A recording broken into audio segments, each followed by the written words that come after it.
Raver has made a good journal entry. If you do not have it, go ahead and start with inspiration.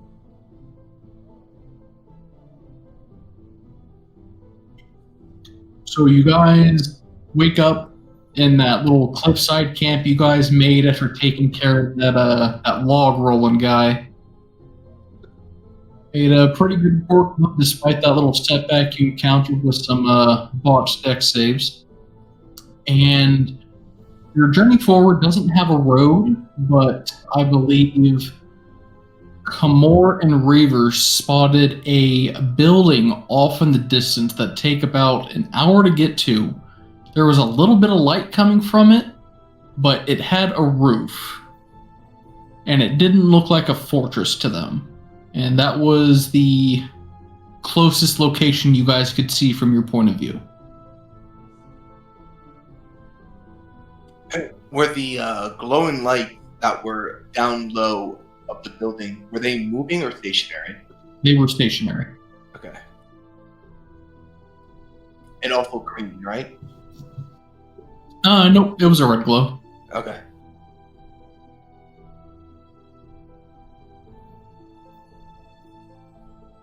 And by red, he means green. What? Wait a minute.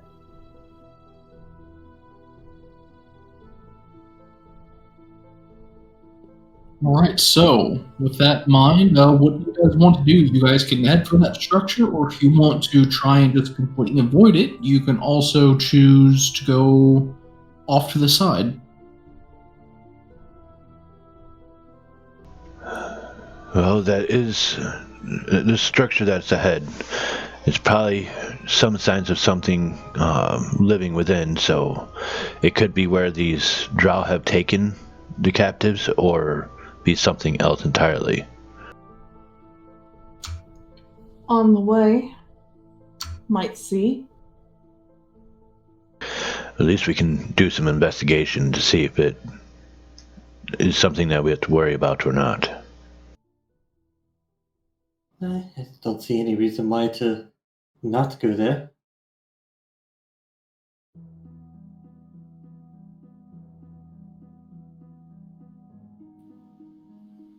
Alright, so you guys are headed towards it? Yep. We all can do a little stealth thing, if anything else.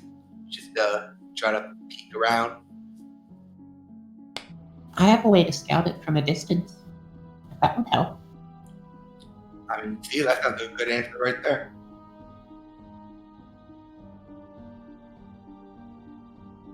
I know a way to manifest a little spirit that can fly around and take a look at least. Do that. Well, that works. If anybody wishes to go in, I can join them. Not exactly the stealthiest myself, but I could hide. You just have to carry me around. That does sound like that would be quite useful. Just out of nowhere, bam, extra person disappears. I really need to get me one of those.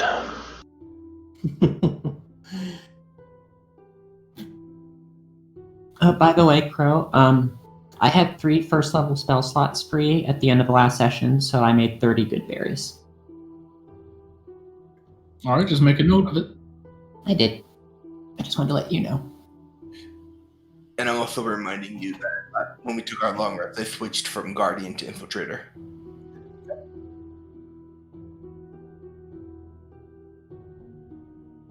Also, is it too late to change my prepared spells? Like, we're still at camp, right? Yeah, you can change them if you want. In that case, I think I'll prepare Pass Without Trace instead of Spike Growth.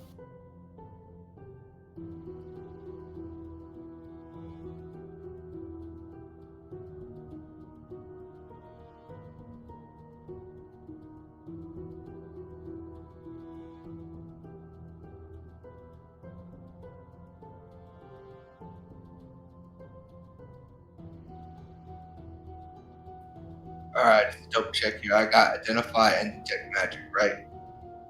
I have both of these prepared. No one else has them. We're not overlapping. I do not have them. Well, 1 second. Phone call. Rude, tell him to go away. I'm the one calling him. Don't tell him. Surprise! Seagal, you didn't grab the tech magic this thing, right? I'm gonna make sure we don't have two of them. You ask me? That's right. I asked you. Never mind. I'm sorry. I'm trying to ask. I'm gonna butcher your name. I'm always gonna butcher this. Gillicene. Yeah, Gillicene. Do you have the tech magic going? No, right? Nope. All right. I got the tech magic, identify, and a cure wounds. Apparently, I can see in the dark now. Out of character. That's just hellish or devil sight, or is that Yeah. something with your race? Okay.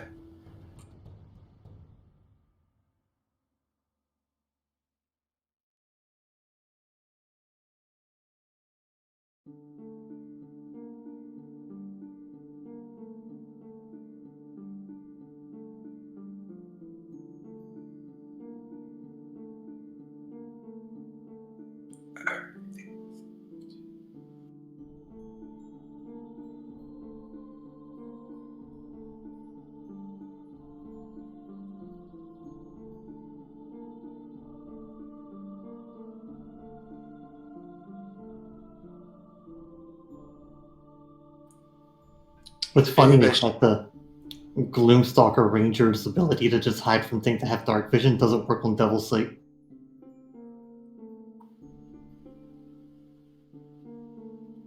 I mean, I don't say anything about it being better dark vision as you can just see.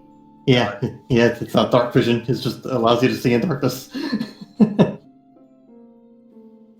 I'm debating if I should switch my fusion to on the thrust.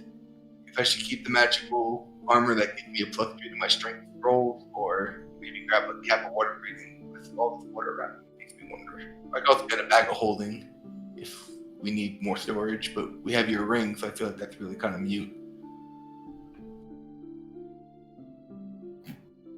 I mean, I can't store everything in the ring, and honestly, I don't like it being cluttered up with gross things. Alright, and maybe I will switch my armor. That +3 to strength is very situational.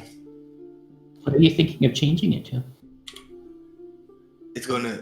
I'm just going to get a this bag right here. I'm turning into a bag of holding. Well, we got a little more storage now. We could probably stick more of like the hides and things like that in here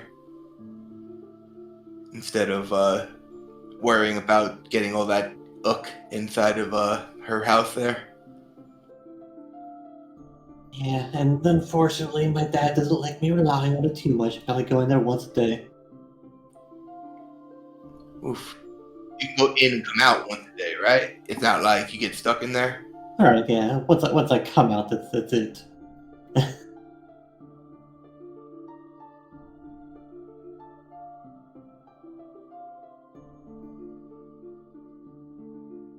But I can go in there, just take a nap.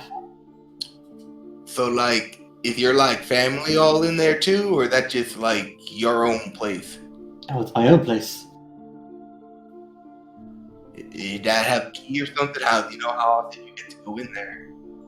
The enchantment he places upon it. He's pretty powerful, but occupied with politics.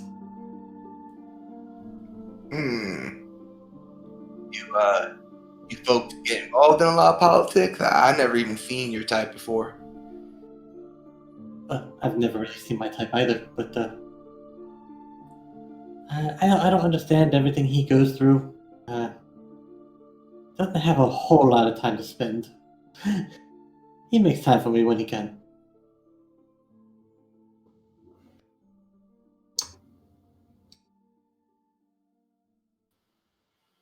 That sounds good enough, then. Are you his only child? I doubt it. But I don't know.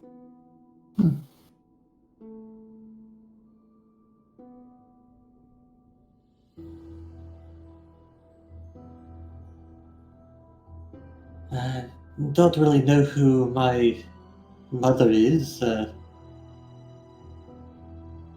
Don't know if she was able to take care of me or... All right, sorry about that. I got a unexpected dose of double whammy bad news. So, Oh, all right, Phone call? That's rough. yeah, came out of left field, but I'm fine. that's good at least. Yeah. You're fine. All right, so you're switching from your strength armor to a bag of holding. All right. But yeah, I don't really know who my mother was, is. I don't know if she's still around.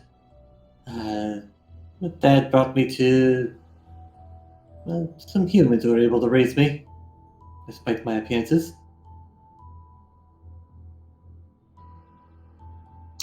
He not raised? Oh, he's busy. He's very busy.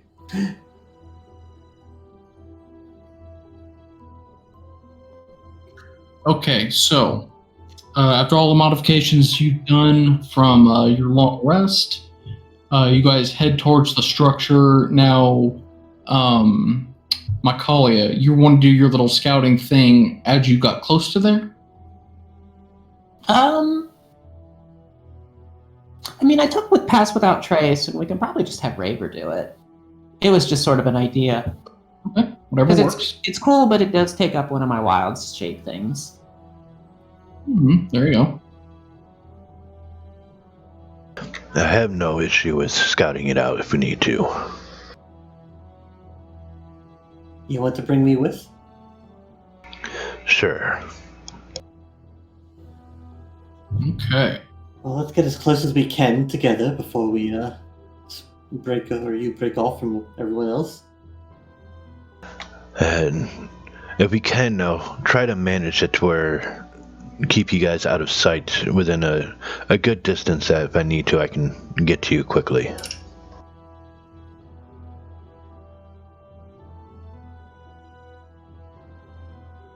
So, when approaching this building, are you guys going to approach it from the side or from the light source?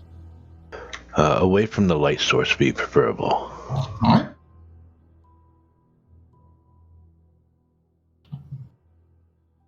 And I did roll a stealth check for once we get within range of needing to be stealthy. Got it. Yeah, once we get to the point where like the group's gonna like hang back and then Raver's gonna go forward, I'm going to hand him my ring. Be like, don't lose this. And I'm gonna Misty Swirl go into the ring. Whoosh. As she makes her way into the ring, I'll go ahead and slide the ring on so that I will not lose it. All right, this is the map you come to.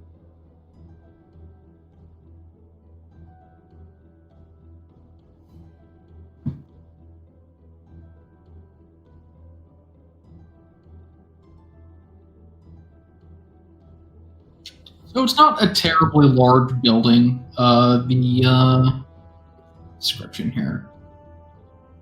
The front was lit by tall sconces of yellow flame. If you peer towards the front near the east and west walls, there's two bronze pedestals as tall as a man each, and each holds a monstrous skull.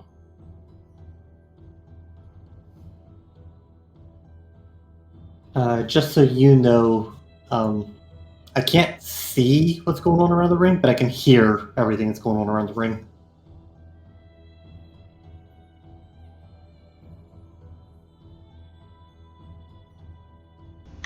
Alright. Did you let me know that before you entered, or No, I'm just letting Carl.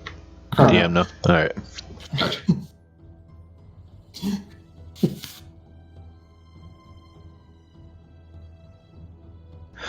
And right now I can't see anything on the map.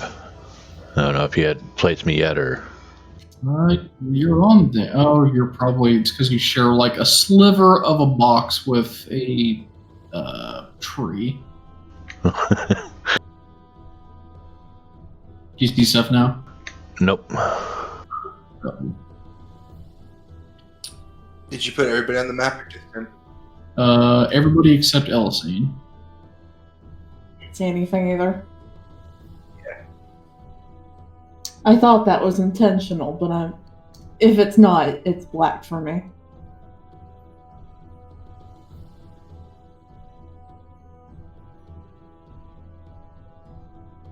So, like, whenever I click on one of you guys on the map, like, We it drop tries... our- Yeah, I think if you were we on there before you shared the map? Yeah. I would say maybe redrop them and delete the old ones and redrop them and see if that changes. Okay. Raver, I'm dropping you first. Alright. Yes, I can see now. Okay. Kamor, I'm dropping you next. Be gentle. See anything? I see. Alright. I'll just keep dropping everybody else. Elisine, can you see anything on the map? Nope. Okay. Good. It'll add to the immersion. And Sigil, can you see?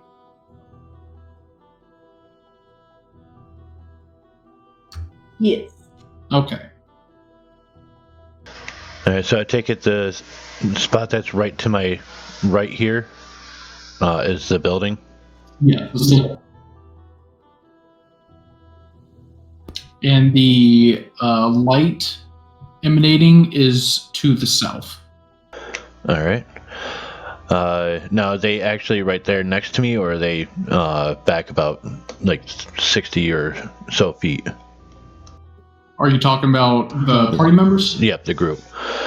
Because I did break off so that they weren't right next to the area, so I can scout and make sure to keep more of a stealth. How far away do you guys want to stay away from them? You have at least 120 feet, right, Kalia? Yeah. So I'm fine with being at least 30 feet back, maybe a little further if that's what you guys want. Is it just constant trees, basically? Yeah, you're like in the middle of the woods. She'll find a good clearing, like 30, 40 feet back or so, just where she can see. You know what? I'll give him one of my little bullets that I have with the light. If you get too far, you could just kind of like flash the light back in the direction you came from, blocking it with your body, so nobody on the other side can see it, so we can at least spot you if you get too far. I had plans on being able to maneuver quickly towards you if I needed to. Alright, I'll put the bullet back in my pouch. The less light sources, the better.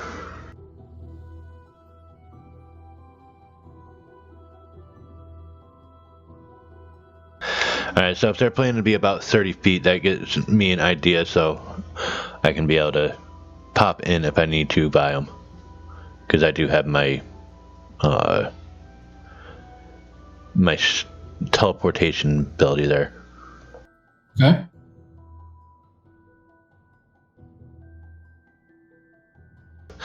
Now, is there any windows on the side of the building, or? There is not. Alright, so I'll go ahead and investigate the northern side first.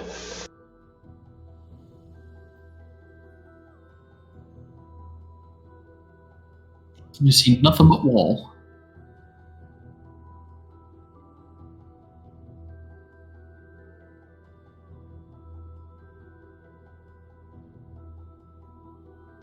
Alright, I'll go ahead and dash.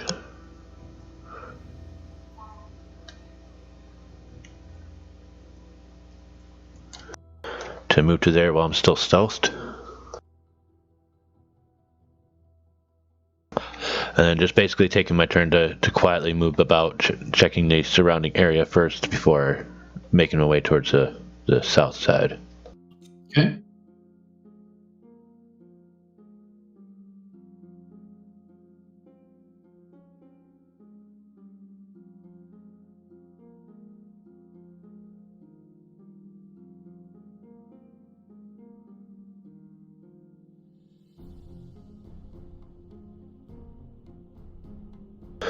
And again, just signs of walls and no windows. Yep.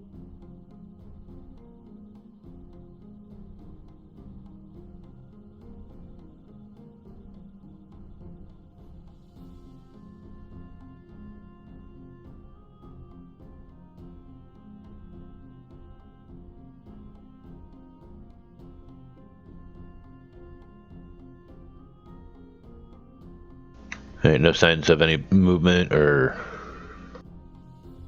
Nope, you peek around there and you can barely make out the edges of the sconces that are flickering on top of the dais at the top of the steps. Notice that the steps are pretty tall. They're about... let's see. I had a measurement. The stairs in total are about 18 inches high.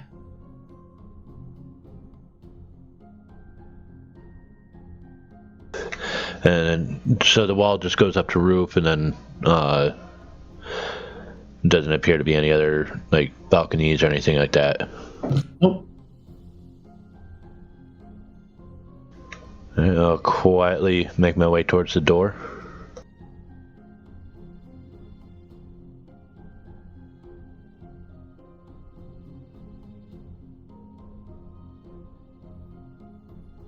And you stand in front of massive bronze doors. I don't know if you can hear me, Illicine, but so far nothing around the building seems to show any other signs than just these double doors. I'll go ahead and check the door, see if it seems to be locked or... You test the door, and it takes a little bit of effort, but it kind of groans just a bit as it opens.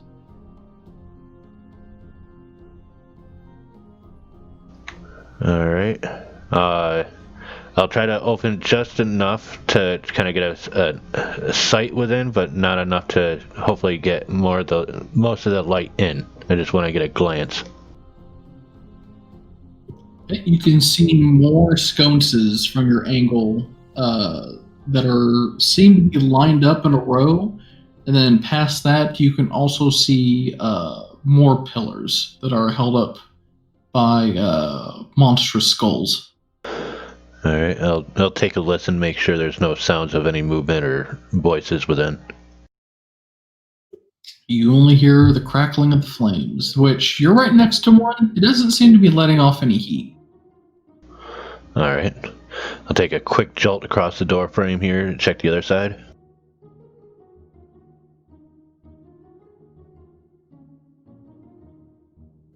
See another sconce and more pillars. All right, and what looks like a brief view of some kind of structure or table of some sort. Yeah, some kind of structure. But no sounds of any creatures or anything lurking within. Alright, I'm going to go ahead and close this door. And then meet up with them. Alright.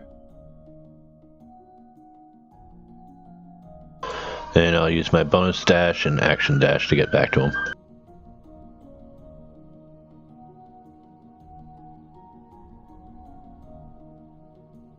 You have your arms straight behind you like a real ninja? Heading towards Area 51. And I didn't see any signs of anybody within. There was some kind of structure, but it's well lit within, and the sconces that were lit don't seem to be emanating any kind of heat, so it's probably magical in nature. So, might be on light before sun out? Maybe, but what little bit of a glance I got inside, it looked more of like maybe a tomb or a small temple, maybe, but I didn't get a chance to really look within. I'll go ahead and tap on the ring. Illicine, if you want to come out, you can. If Grave want check inside? I have had good luck with tombs before. And there may be something of value within, too. Maybe someone hide there?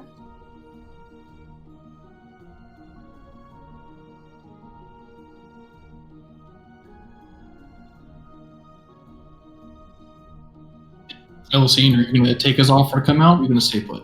I'm going to stay put. I've got pillows, some tables, luxury in here. And I got 4 hours I could be in here. Speaking of lowering, but nothing seems to happen. I start shaking my hand a little bit. Oh well. She out when only go in once a day. Alright, well, do we wish to go and check this out then? May as well. We're already here, yes. She'll be quiet as she goes. I'll use my dash to get to there with my bonus action. Or at least she will attempt quiet.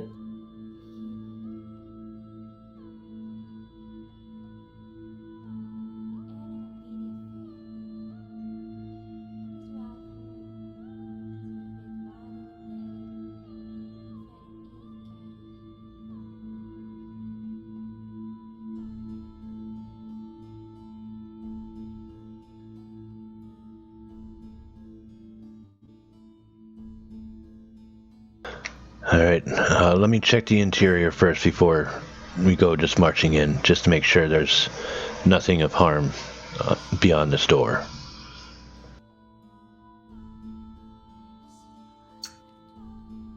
I'll go ahead and check to see if there's any traps upon the other side. See that investigation? What are these lights lit up as? Are they stone? Yes. And you do not detect any traps.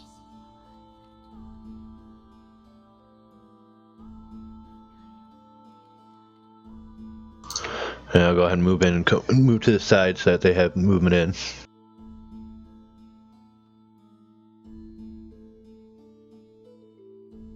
You step on 12 traps. It seems to be clear.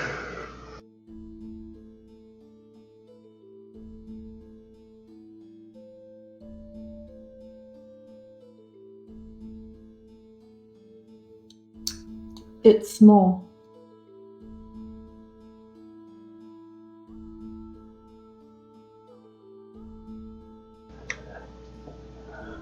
So what is this, like, structure thing? Does it look like more of a tomb or a table, or...?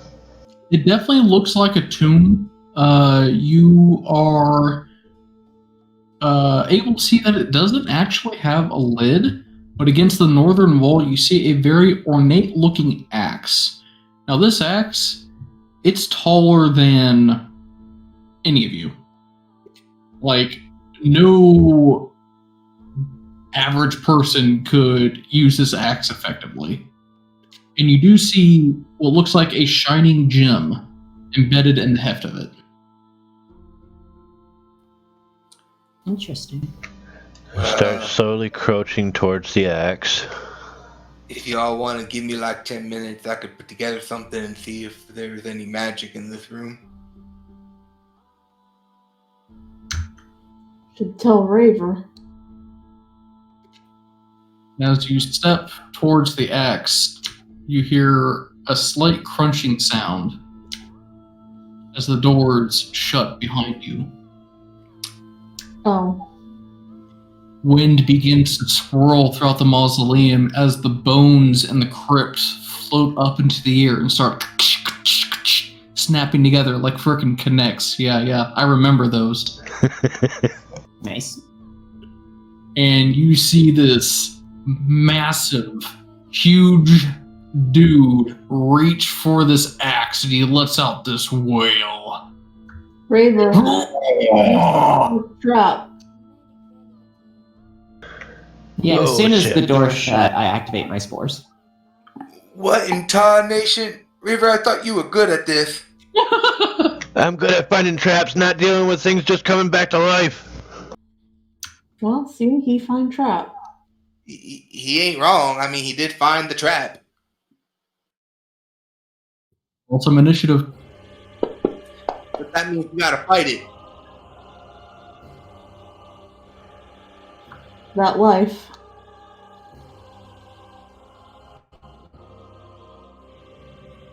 None of us are motivated for this.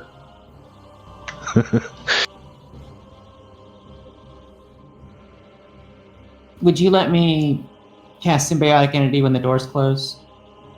Should I cast it now? You can cast it now. Okay.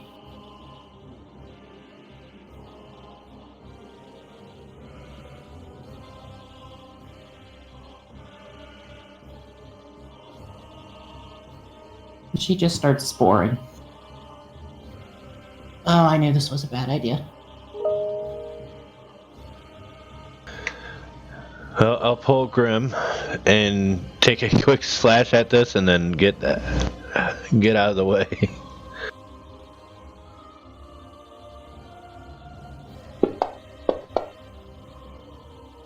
That's a good hit. And I cannot do anything at the moment yet.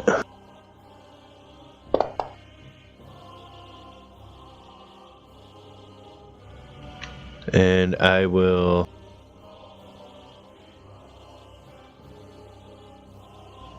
bonus action disengage.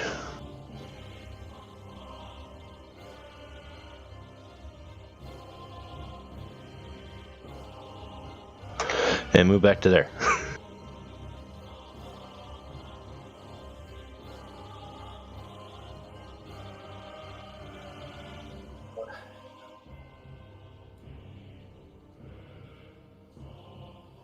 Gamora.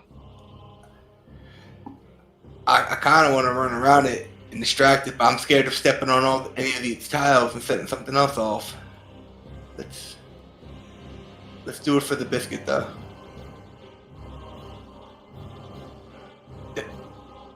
10, 15, 20, 25, 30.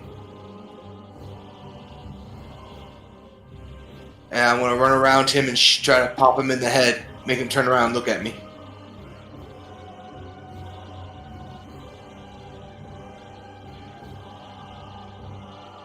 Good hit. You lied.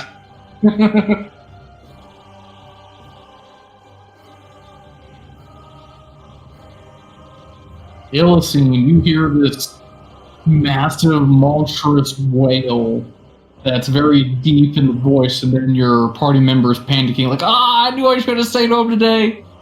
And I'm just like, not even 20 minutes. Not even 20 minutes. I use my bonus action to exit the ring. Let me get you here. I'll just appear in a spot within 5 feet of the ring. There we go.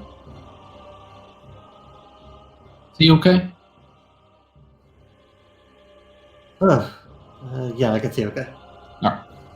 Alright, what is that? Bad skeleton dude that's trying to kill us. It's Raver, your friend. I did not befriend that. I will... No, I guess I'll use my action to summon my scimitar in hand. Complicated friendship. And just kind of slide back here just to kind of keep an eye on him as I summon my scimitar. As you go to move there, you see this guy reach back with his massive axe and reach all the way over to you to swing at you. Do it.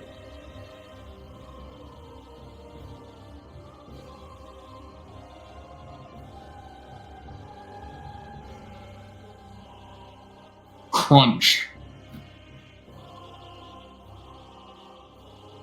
I just look at the Raver and be like, couldn't step a little further away? Ah. I didn't know how far I could reach. I'm gonna Halo of Spores him. Okay. He fails.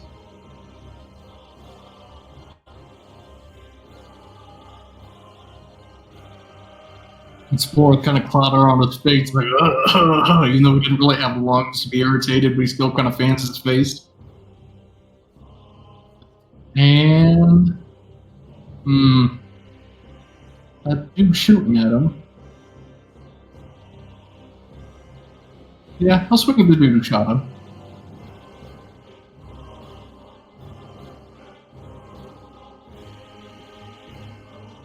That's me. I think you made me target him. Yeah, I still have to break myself out of that habit.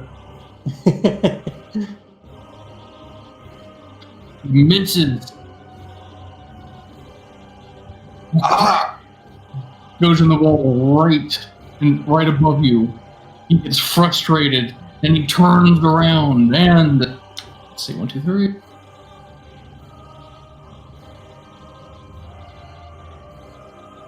He swings at Sigil. I not do anything.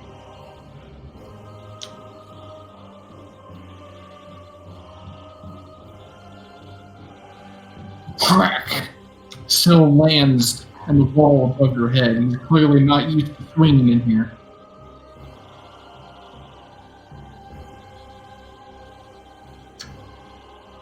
She just launches herself as she goes into a rage.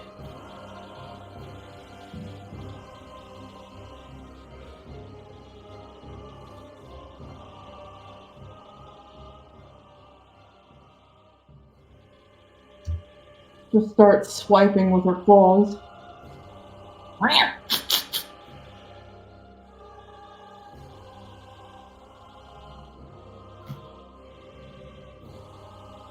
Good hit. Oof. A 10 would have missed, right? Yes. Okay.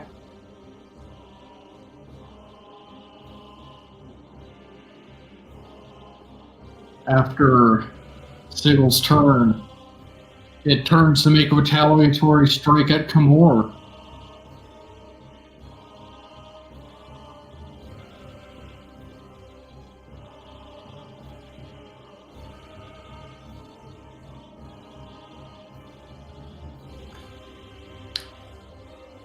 Hurt. I know it.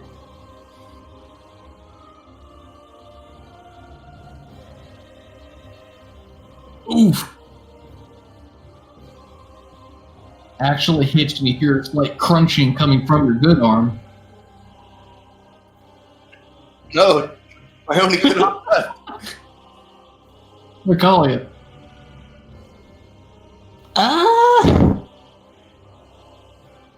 She holds up her staff and she tries to blind it.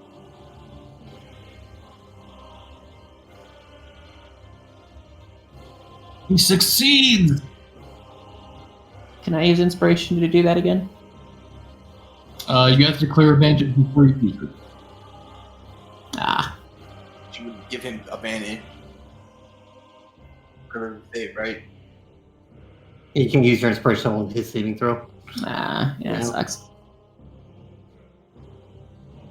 Well, that didn't work, so she's gonna hide behind Sigil.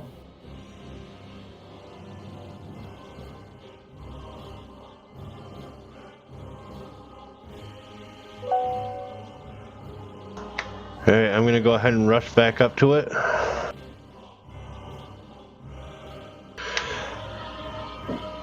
And take another swing with Grim.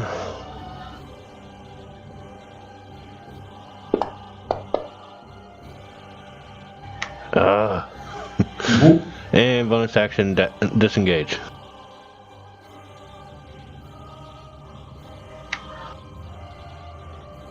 I'll take an additional 5 foot, just to get a little bit further away, just in case.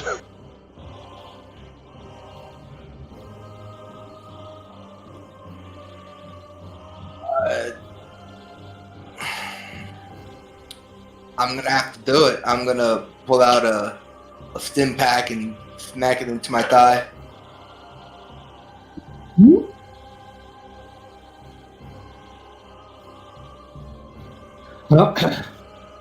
Well, seeing how this thing is, it's really hard. I will use my action to turn my newly summoned scimitar into a crossbow of the heavy variety. And then I will use my bonus action to cast Hex on him. What saves is he going to suck at? Or checks? We'll do... I'll stick with Wisdom. I like Wisdom because it's disadvantage on perception checks. Okay. Which would also reduce his passive perception.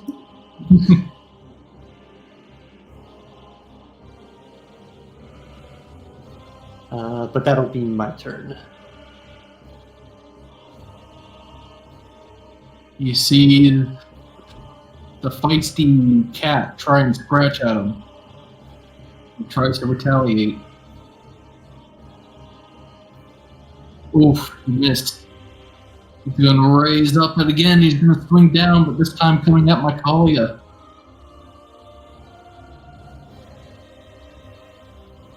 Oof.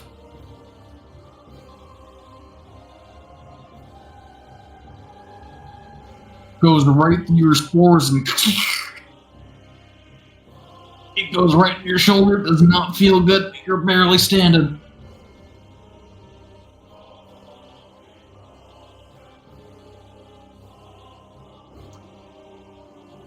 The growling intensifies.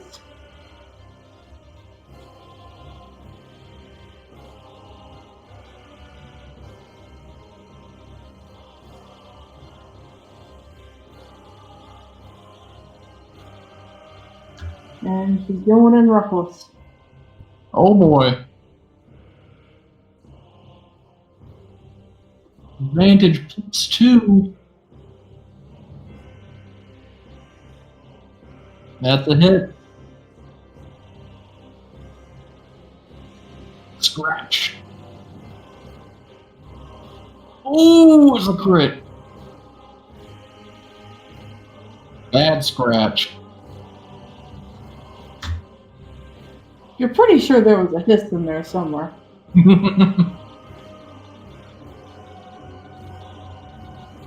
After that bad scratch, he'll give another test swing at signal.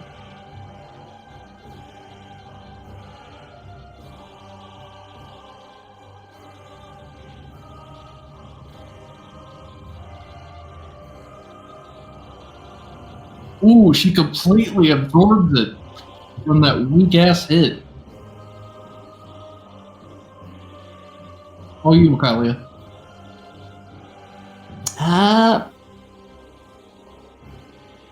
She's gonna try something else. She's gonna summon a bunch of little yellowy spores, and she's gonna try and fairy fire it. Okay. Oh, 16. Wow, I suck today. Yeah, he's just rolling well. Yeah. Well, nothing else I can do with my bonus action. Did you summon your spores again? Or was that an action? Oh, that's an action, yeah. Okay. Well, I guess she's just gonna stay where she is. I'll take a step upward, dropping Grim by my side. pull my short bow and take aim. Hold, yeah, I'll just take a regular shot.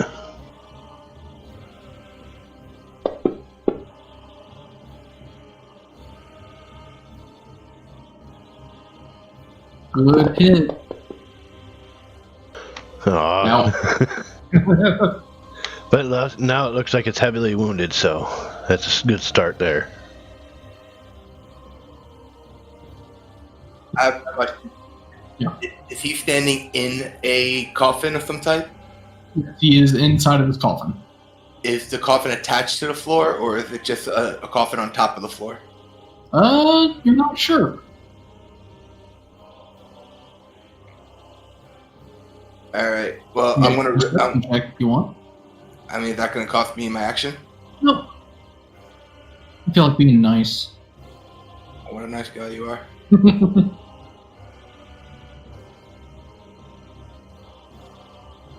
You can tell that this coffin is attached to the floor. All right. I'm gonna hold my shot until the start of his turn and pop him and try to shoot him and get his attention so you can focus on me. Okay. Alright, heavy crossbow in hand. I load a bolt in. Strings made of water tossed back. And I will take a shot.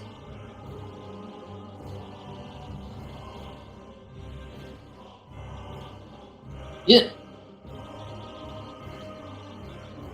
Add some cold onto that too.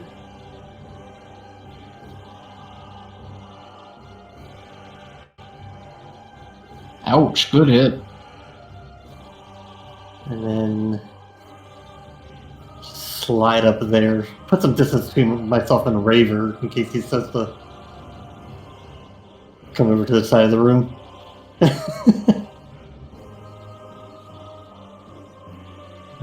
And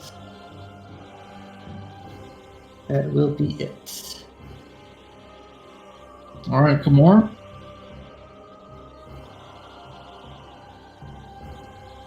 That'll hit.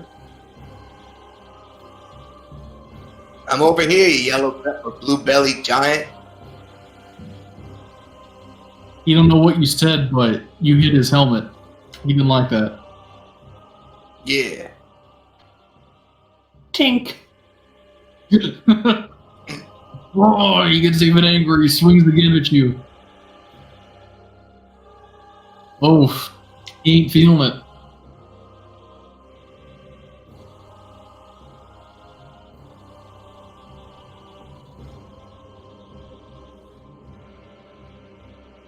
Another crit! Woohoo!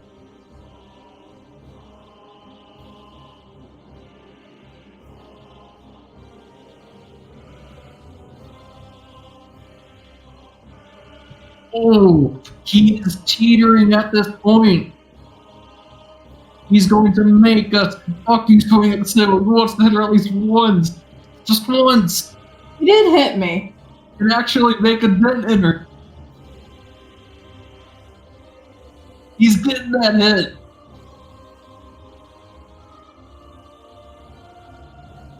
Oh, whopping 8 damage. Oh boy. Alright, Macaulay. She's going for the kill. Can she do it? No. Oh. Oh, Alright, please. you can't do this. You can't leave it to Raver to get the kill. Oh, man. He's just gonna sit there and touch himself for the next half hour now. They have the same spark when they're already dead. I'll go ahead and steady my breathing, take aim.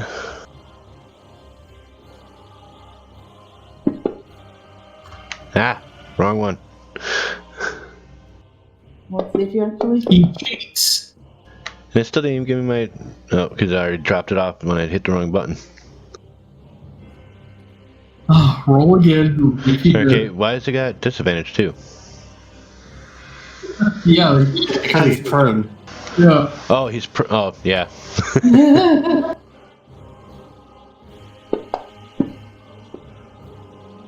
Oh!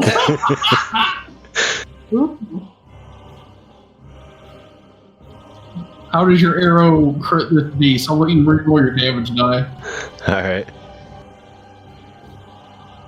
Give me a health back. Oh. So yeah, this one here strikes straight up the jaw, right through the head, and knocks the helmet completely off of this towering giant. Seagull has to jump back a bit because she was basically latched onto it. And toppling over, his bones go crunch and knocks over a few of the sconces. But they're still going.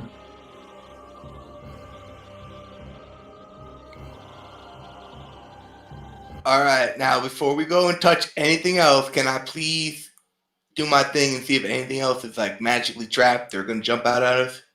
I suppose. Sure, I'll just sit here against this pillar. I'll spend my 11 minutes fiddling with some goggles and then put them on my head and look around. Seagull slowly. I'd like to point out, I did not touch anything. I was busy relaxing.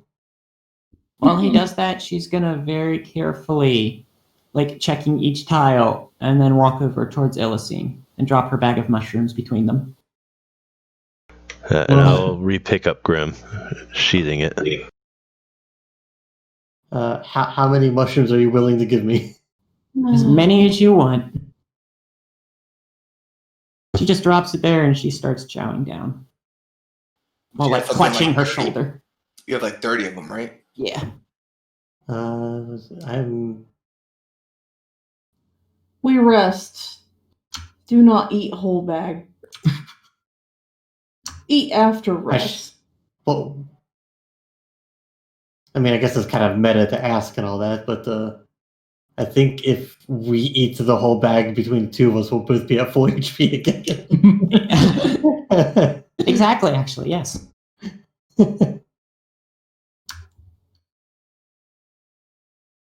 However you want to split them. Yeah, if you just want to wait and use hit dice, that's fine. Kamor, the only things magical you can see are the flames inside the sconces and the stone inside of the great axe that fell down. The gem? Mm-hmm. What kind of schools are we looking at? Abjuration. Both? What? I'll eat 10 mushrooms. Okay. All right. Well, these here fires, these flames, have magic to them, and so does the gem in this here axe. Nothing else seems to be glowing, though. Not the axe itself? Nah. I mean, this axe looks too big for any of us to try to wield it anyway. Seagull just like takes a piece of hair and sees if it catches fire. No, it does not. And seeing how we dealt with this, I'm going to check to see if the doors can be opened now. Give me a strength check. What check? Strength. All right. How decorative is this axe? Really, the gem is the only decorative part of it. Raver, after like a few seconds of grunting and straining, you managed to open up the door.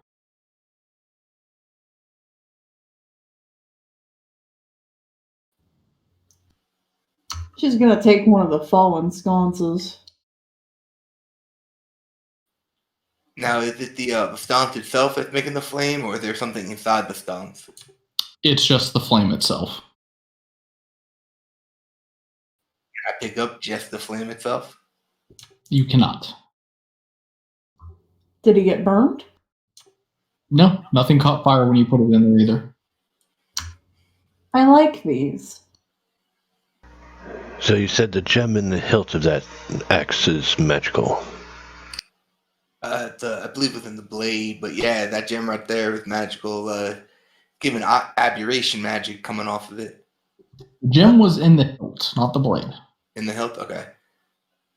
Time to I'll try it out. just go ahead and pop or pull out one of my daggers and try to whittle it out. Why break one of your daggers when I have infinite? Komor, give me an Arcana check as they're getting ready to play Operation Axe Edition. Yeah, I was actually about to say I could cast Identify on that before you guys start poking around. Oh, you can do something else to it? Alright. Okay, well, while you guys are tinkering over the tools of what to do, so hang on one second.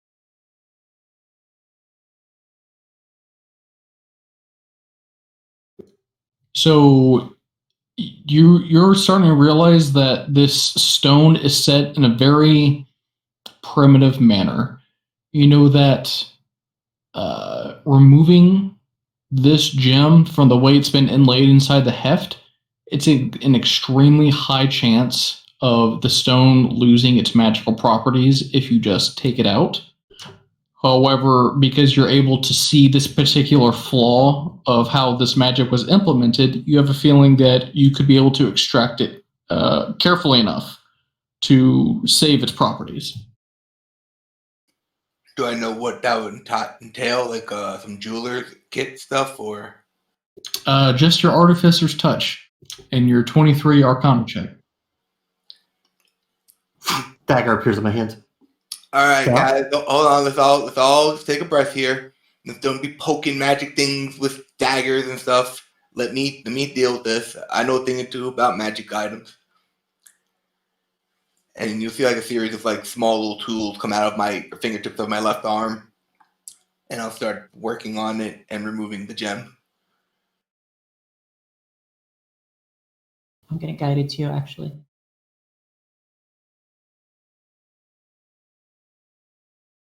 It's too bad the axe is so boring. I'd love to put it in my ring. Put fire in instead.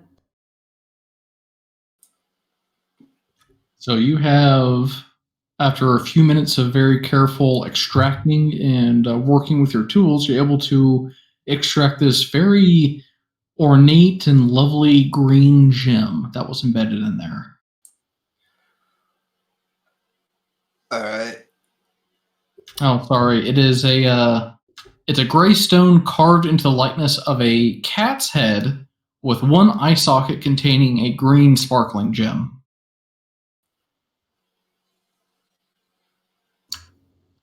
If y'all want, I could spend a few minutes with this and see what it does. Sure. All right. I mean, I don't know if you all were looking to take a short rest while we're in this room, but I'll start working on that. And also, I don't think we have that direwolf pelt anymore. I think we gave it to the centaurs. Yes, we did.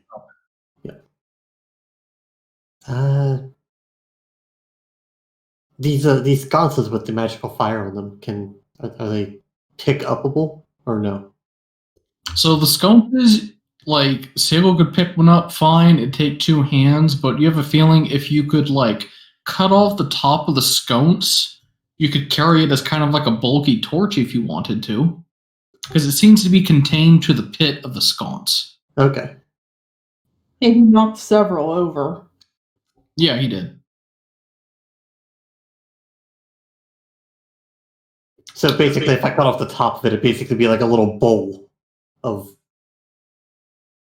Yeah, with more or like, less. with a fire in there. This. All right. Well, are you guys gonna be taking a short rest? Yeah. So after time looking over the stone, it is a stone of good luck.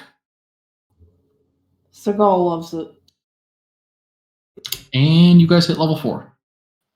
Ooh. Huzzah! What does the stone of good luck do? +1 to all saves and checks.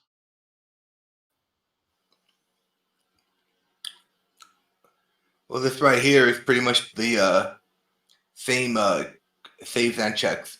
It's almost similar to this here ring. It'll help you more raise your reflexes a little bit there and give you a little edge on things that you might be already good at. The fire attunement. Yes. You do have to spend some time with it though. Oh, there it is. I have it unidentified now. Or identified. It looked like Dad. Kind of gaudy.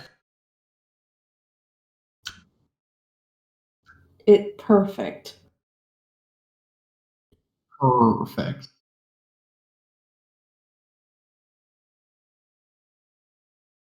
Can I hold? Yeah, here you go. He'll take it. I'm gonna try to work on like cutting out like one of these sconce heads. So what beats y'all taking? Give me a sleight of hand strength check. Who?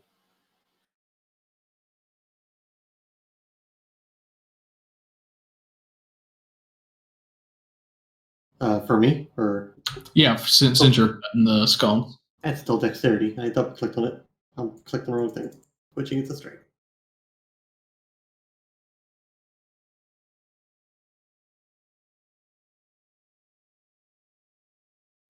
Okay, yeah, you're able to sever the top of the sconce easily, and you essentially have a little bowl of continual flame. Aha! This will go well in the room. Should take all. All of them? No, I just need the one here. Should take all. You take all. You take the rest then. Okay. This thing's heavy enough as it is. Well, you put in ring. Well, yeah, but I already went in there once today. I can't go in again till tomorrow. It's fine, I carry. You're going to carry all these? I do got this here bag of holding. We could toss them in. They do not burn. They do not. And then the bag will have some type of purpose. I like things I make having a purpose. Here you go then. I'll hand the sconce head with the continual flame over to him. Sigil, are you working to become the campfire bandit once again? Look, we're in a state of perpetual darkness. These sorts of fires could be very useful to people. The campfire bandit. Hold on while I make a cooking fire. What Sigil used to do is during Divinity Original Sin, whenever she saw a campfire, she would put a cooking pot on it to turn it into a campfire. Every single one. No reason, just because she could. Even the one in fireplaces. Chaotic evil. You said we get ASIs and defeat, right? Yes, sir. Okay.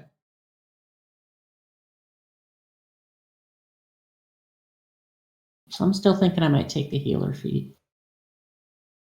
It's time Seems for flavor. Slasher. All right, Crow. So I'm about to enter my dual wielding stuff here.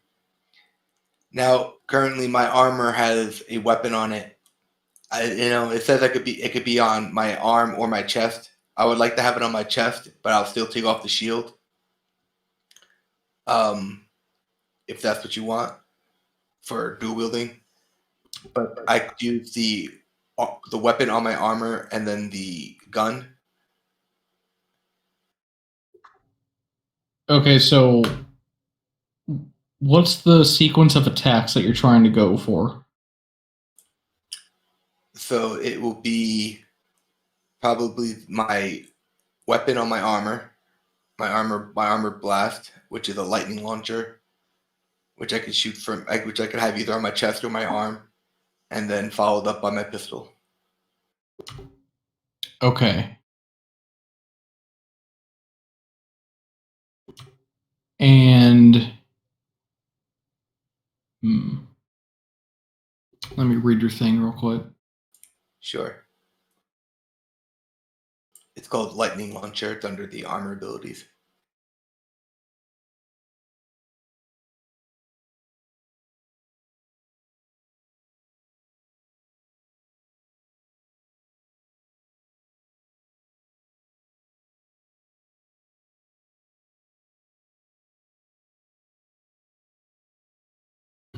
Okay, so it's firing off your chest, and you're using your gun in your main hand. That's fine, but I don't consider that dual wielding though. So it would have to be in my left arm. Well, it'd be something that you actually hold in your hand, because like if you're going for like the dual wielder feat, it makes it so you can draw both weapons, in a single turn, and if it's attached to your armor, you technically don't need to ever draw it. It's always prepared. I mean, the dual wielder's feat only works with melee weapons. I was going to get the fighting style that gave me my proficiency bonus to my off attack.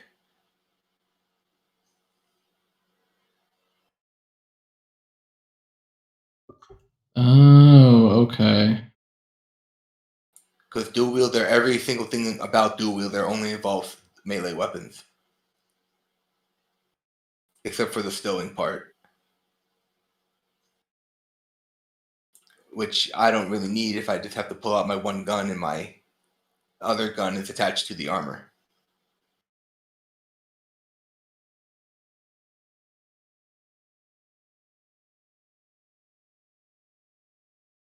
If you want, we could put a pin in this and talk about it after the game. And I will just play how I've been playing him for now. People are still leveling up. Let me look it up real quick.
I'll put a vote in chat.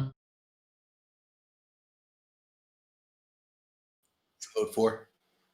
Just to let people know if they're ready.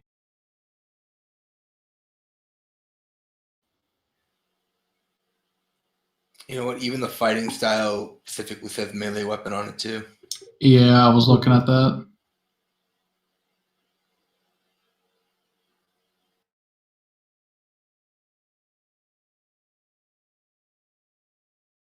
Crow, when you have a second, can you show me how to make a spell thingy for my healer's kit? Yeah, sure. Okay.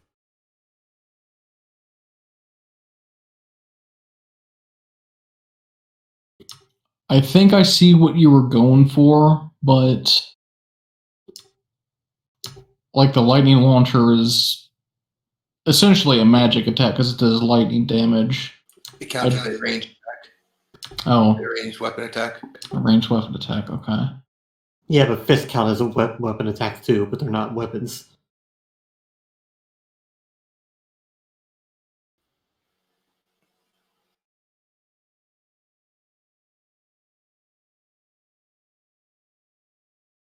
There's a difference between weapon attacks and weapons.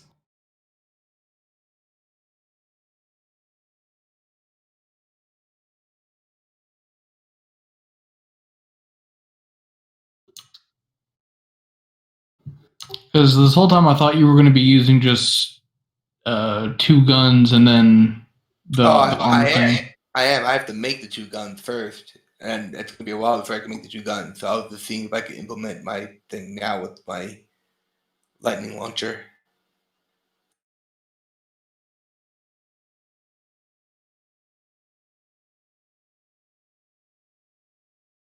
Because I can't just like make a gun out of thin air. I have to get Yeah.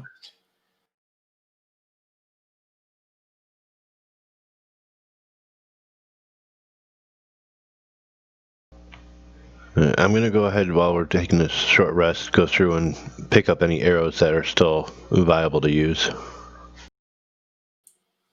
I could also fix any arrows that are damaged with my mending. All right, I'll let you mend my arrows then. All right, the book in the mail.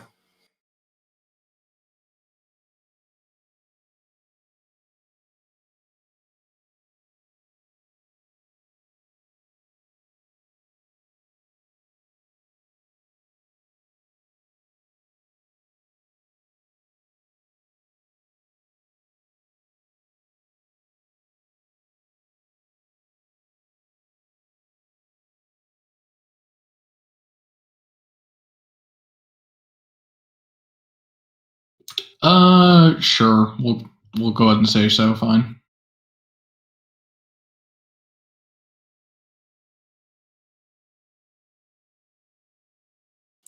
All right, if you want to talk about it more after the game or whatever, I'm down to. Yeah, sure. I have to make sure that did it work.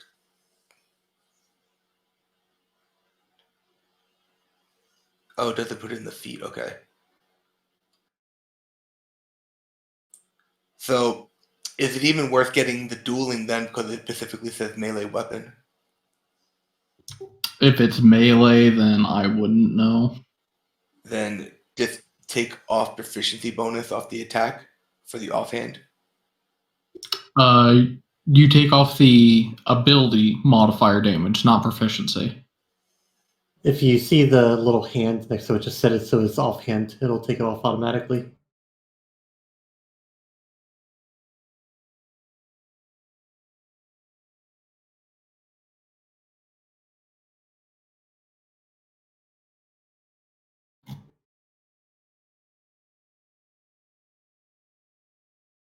Okay, Macaulay. We'll go to your actions.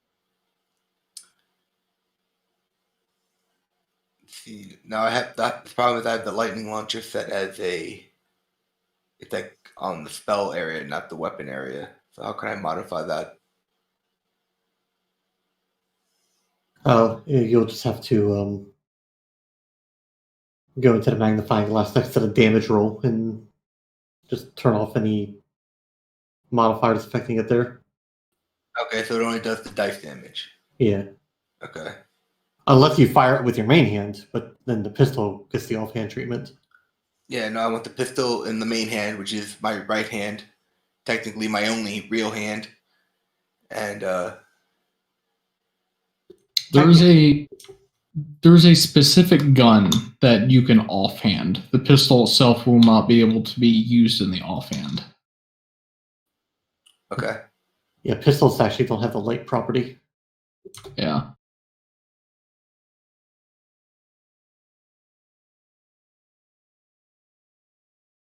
But if you find that gun to use in the offhand, that'd be cool. Probably like one of those little purse guns. Yeah. Get you a derringer. This might be stupid, but I kind of want to trade guidance for Druidcraft. Because I keep forgetting I have guidance, and at this point I just want to give up. You can actually do that since you're level 4. Yeah. Because, like, you have to do it before they make a check. And it's like, how am I supposed to know that? How Be am I supposed to know preemptive. who's going to take a check and win? Yeah. It's for sometimes like when you know, hey, this person is about to study something. Maybe they will want a +2 to Arcana.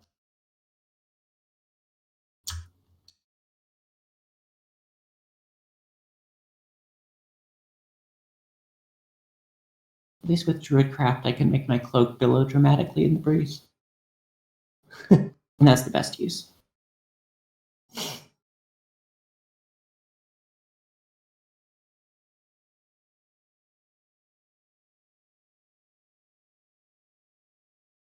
Okay, I coded your healer's kit.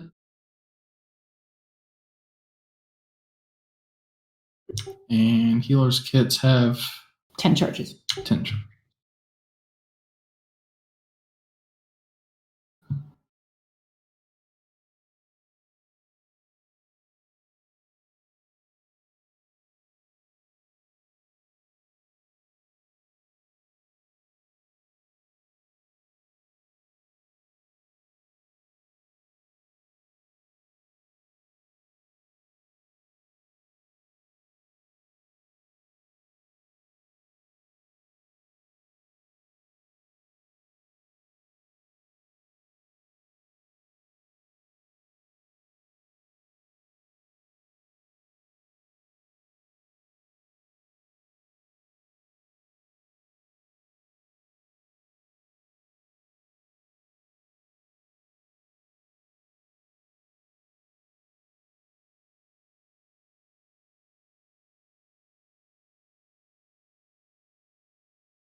I'm going to have to make a new category for this.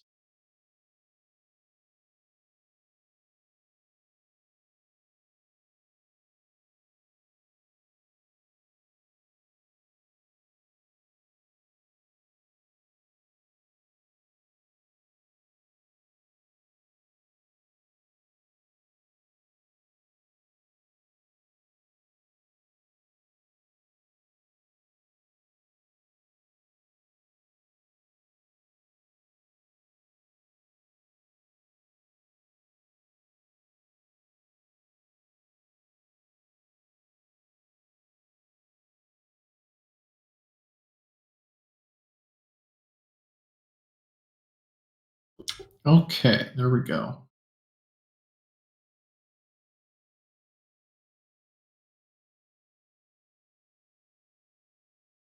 Cool.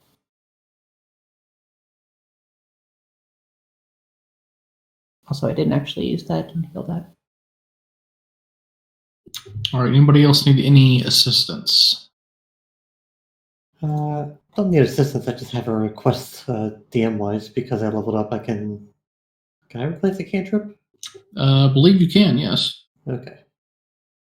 Oh, also, can I change animal handling to nature? I think that... can you swap out skills? There's a thing in Tasha's that suggests you do it at the ASI levels. Oh, I thought that was just for character creation. Let's see here.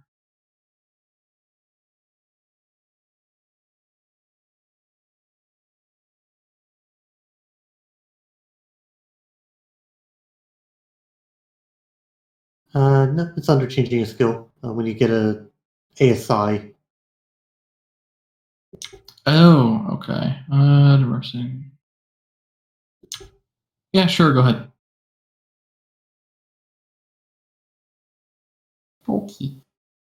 But with the changing of a cantrip, I was wondering if I could. It's going to be more thematic and more of a nerf, really, but to have an attack roll range spell, can I make my Eldritch Blast cold damage rather than force?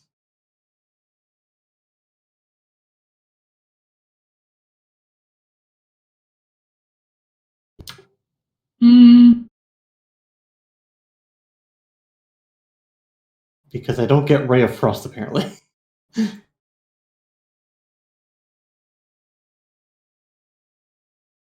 No, but I'll let you take Ray of Frost. Okay.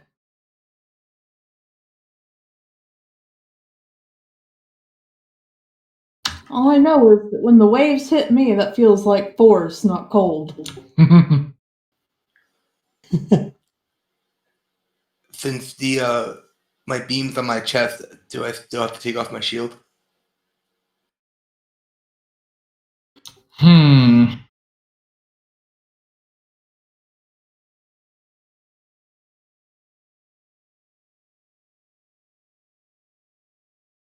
You took the 2-weapon fighting style, right? I didn't take anything yet because I just wanted to run some things first. Because this weapon style, blah, it has to be melee weapons. It says in the writing. Okay. Provided your offhand is open, then yeah, you can still use shield. All right. Cool.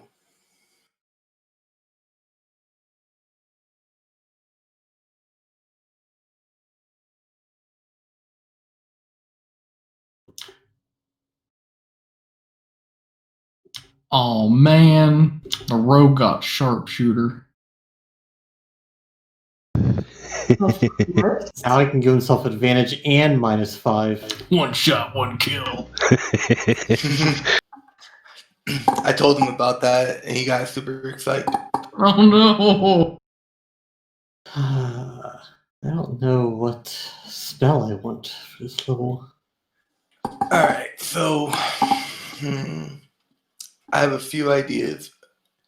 Like, since the weapon thing isn't going to help me because I don't have melee weapons, I was either thinking about getting the fighting style anyway because I could change it with ASIs, and for right now, getting the protection thing where you can oppose disadvantage on attacks against my allies, so I could, maybe help out against the damage output. And keep in mind, I think you have to be next to the ally too. Yeah, or I could raise my own AC or attack bonus with my pistol, or I could just get tough and stop dying all the time.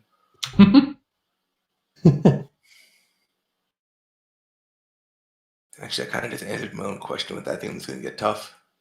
Honestly, tough is kind of on my short list too. I am just tired of this character constantly getting dropped. He's making a horrible impression of being a gun tank smith, a dual-wielding gun tank smithy guy. I mean, to be fair, that enemy had like a +12 to hit or something. It had a +7, but I still nerfed it. Its Great Axe would have done 3d12 instead of 2d12. Oh, jeez. I thought that was a little bit overkill for level 3, so I dropped a die. Yeah, because that was a huge creature. Yep. Yeah, so.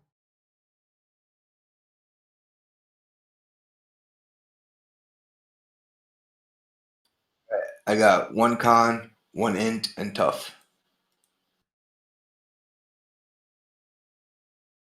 Sigil, don't forget to, well, I guess this goes for everybody. Don't forget to click your little attunement check mark in your item list for whatever you're attuned to. Oh yeah, thanks, Mr. DM. I don't think I have anything to attune to.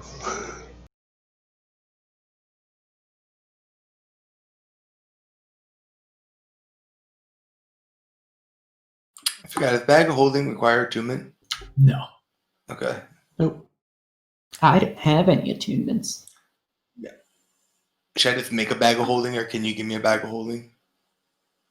I would just label the whatever pouch you have as a bag of holding. Okay. Can I make my backpack a bag of holding? You can take that pouch in the party sheet and make a bag of holding. Oh, okay. This isn't anything special, right? No. Okay.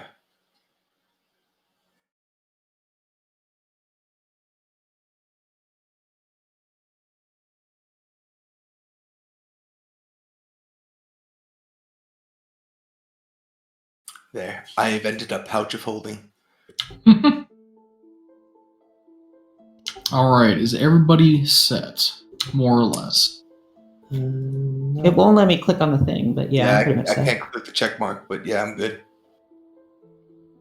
Yeah, I'm Sadness. good too. All fine here. My character's not old enough to vote. Same. Oh, we got all those nonsense, right? Is there like something I should mark down for that? Did you actually loot all of them? Okay. I just wanted the one. The guy wanted all of the sconces.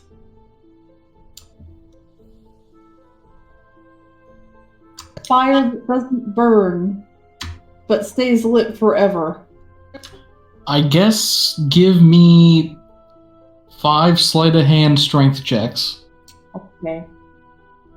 I'm gonna let my dog out real quick before we get back into it. Okay. Whatever we can, I'll throw in the bag of holding.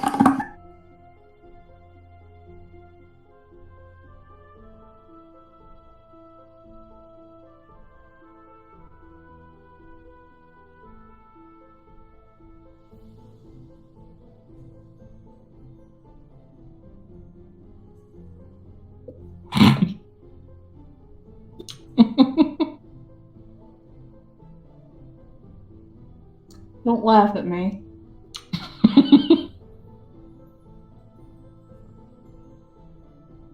You shouldn't count. They were already knocked over. I'll say you get 6. Because, some of them you just fucking destroyed. I mean, I wasn't aiming to take the top. I wanted the whole dang thing.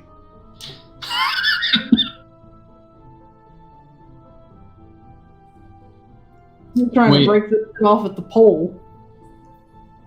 Oh, you're trying to take the whole sconce? The whole sconce. And you're putting them all in the bag of holding. How much do sconces weigh? Like, That was a good question. How much do they weigh? like 30 pounds each. Fine, I'll take the 6 bowls. Alright, so what's going on? We got 6 flames. Is that taking up all the weight in my bag of holding? Nah, they're just You're the going head. to. Yeah, just making like an item for continual flame and mark 6 of them.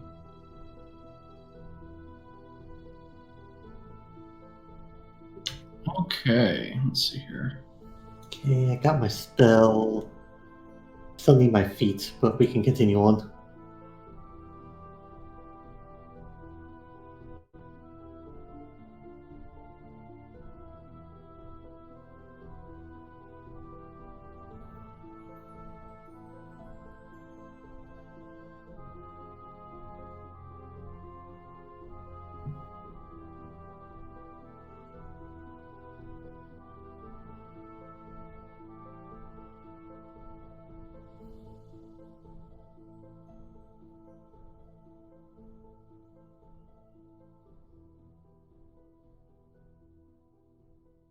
How come you guys have 35 HP and I only have 31?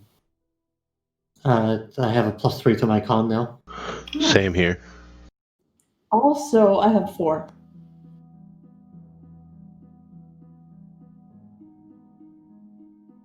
And I'm a barbarian. I was gonna say you also have a D12 hit dice.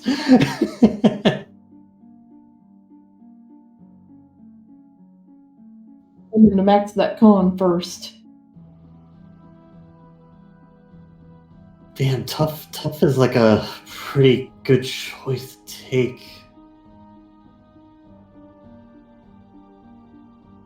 Tough is like having an extra 2 con. It is. I can also pick Warcaster for just the advantage on concentration checks.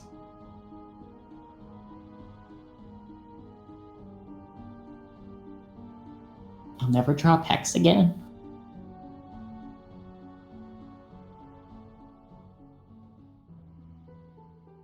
Or what I could do is I could pick up Resilient and give myself +1 to con, then get proficiency in Constitution saving throws.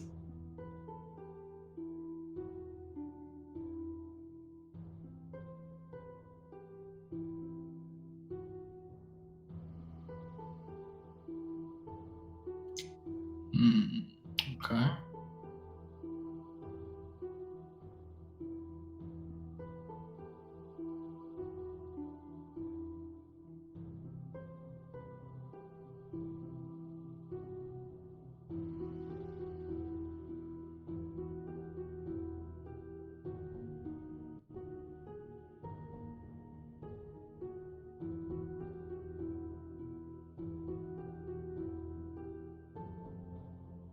This will be fine.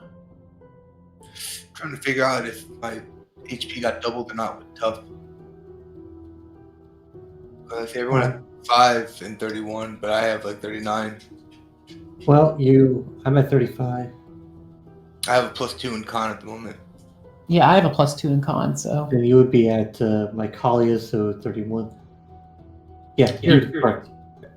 Cool.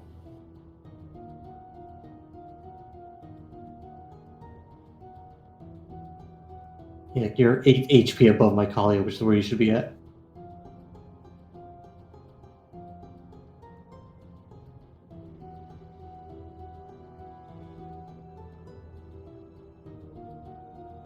All right.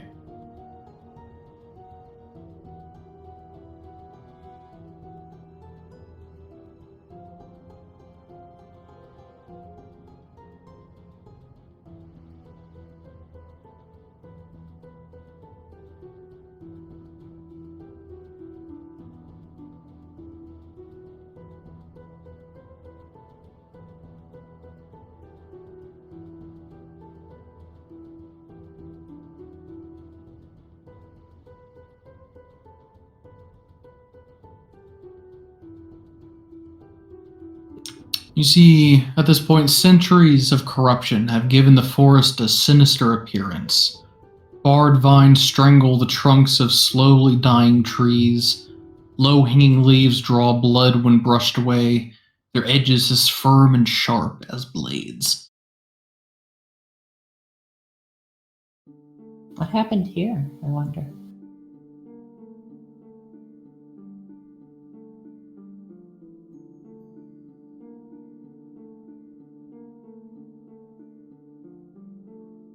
You should all be free to move. You guys are heading in a northward direction. And as you do so, go ahead and give me a perception check, everybody.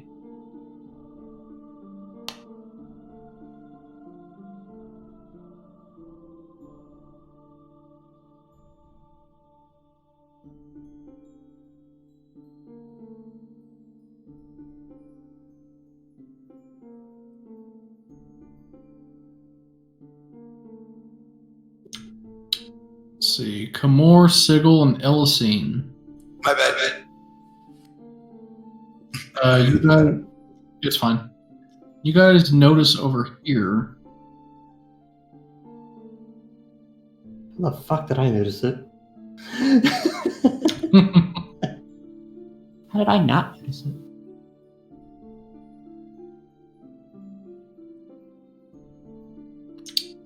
You find, or well, I guess you spot it looks like a mangled body over here.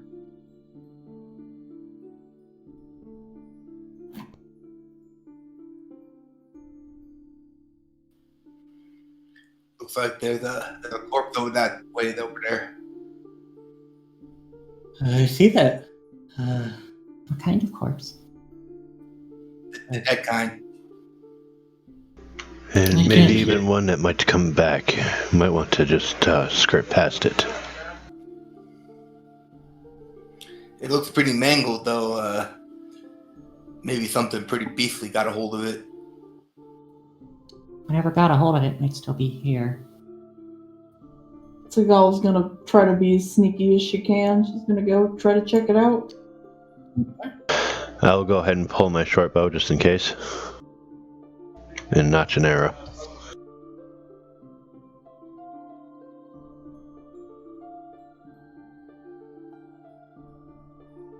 I keep an eye out and start sporing. Are these like hills that these trees are on? Yes. Okay. I'll just kind of walk up the hill and just kind of keep an eye out.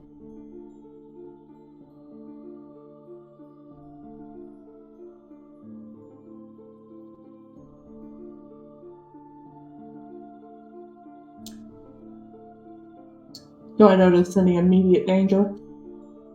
You do not. You notice as you approach the body that it's actually the corpse of a drow. Okay.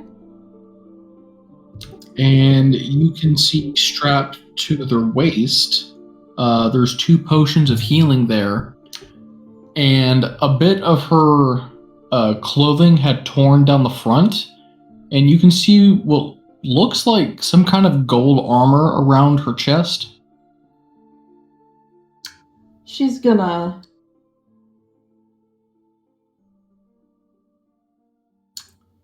poke the corpse with her sword. The corpse does nothing.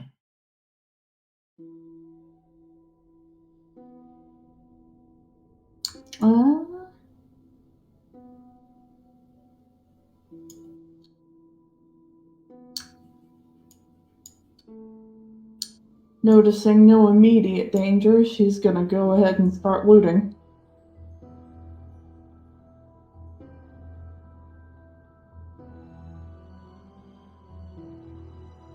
Can I go up and take a look at the corpse?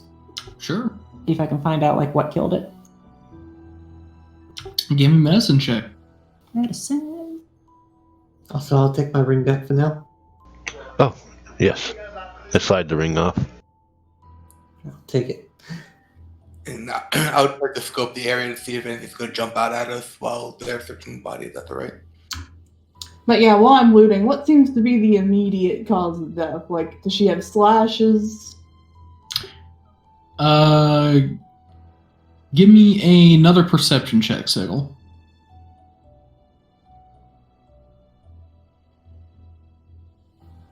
So, Sigil, you can tell that it looks like they have a bunch of whip-like marks across their body. Skin is split open. A series of quick, flurried blows. Macaulay, you're looking this over, and you see this too, but you also see a green texture around each of the gashes. And you know this substance to be chlorophyll, things that come from the leaves and trees around you. I would advise not touching the trees. She says, like, just loud enough for everyone to hear. Not touching the trees? Trees don't look friendly. Looks like this is my... Looks like this is what killed her. I'll keep a perception out, keeping an eye on our surroundings with my bow still notched and ready to let loose if anything tries to crouch towards our direction. As she says that, there's a rustling in the trees from above Sigil and Mycalia as 2 vines dip out to try and smack both of them. I take shot at that direction. She not say if tree touch us.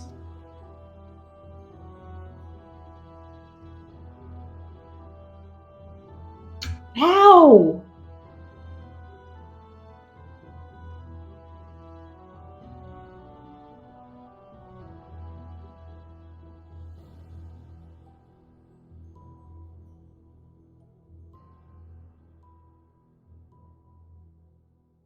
These vines whip down and wrap around your ankles and hoist you both upwards into the tree, leaving you dangling in the air.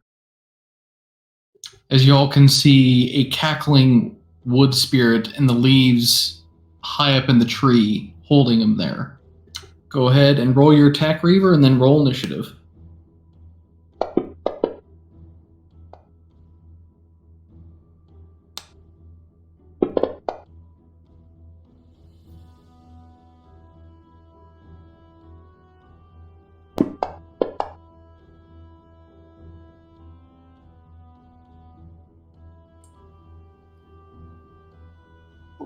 Why are none of us motivated for combat today?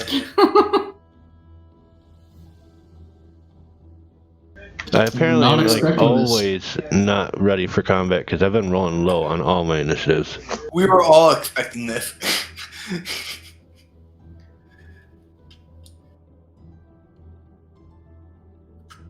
All right, Sigil.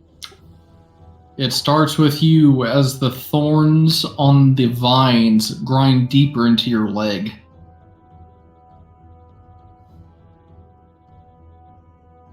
And that should have done that. It might not have because of it starting at the turn.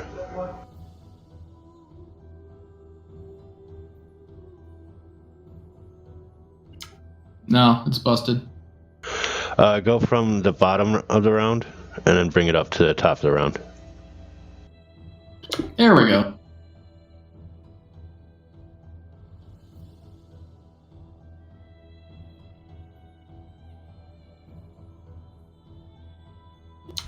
All right, Sigil, you can attempt to swing at this thing, or you can try and get out. Do I know what it is? Give me...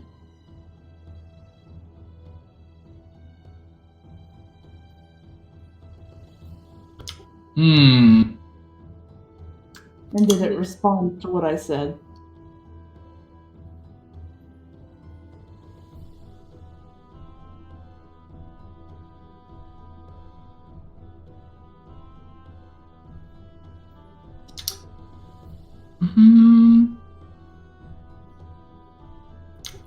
I'll say give me a nature check with advantage for you.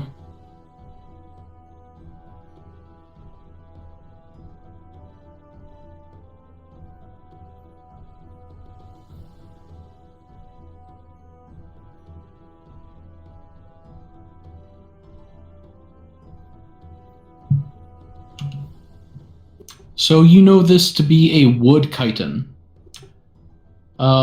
You've never seen or met one before, but you know that a creature that behaves a lot like them is actually a fiend known as a chain devil. Now, chain devils animate chains and attack with them, and their bodies are incomprehensibly bound with them.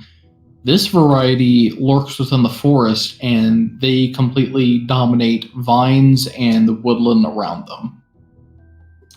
They are still regarded as a fiend to you all, but they do speak a variety of languages, including Sylvan, and you have heard tales of these before. Chitin. She's very angry.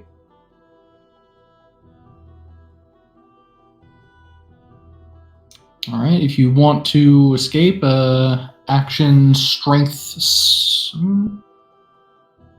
say,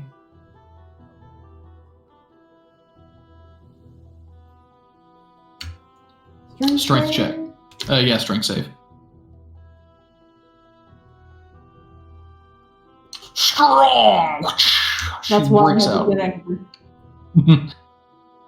And luckily, you were not held up too far off the ground. You don't take fall damage as you drop to the ground.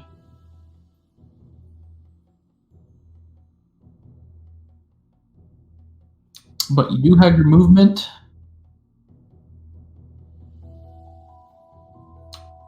And give me an acrobatics check to see if you can be stylish and land on your feet.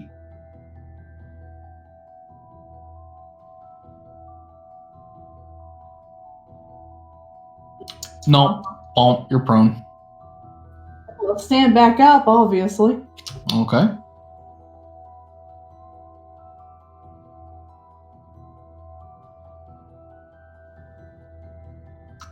But that's about it.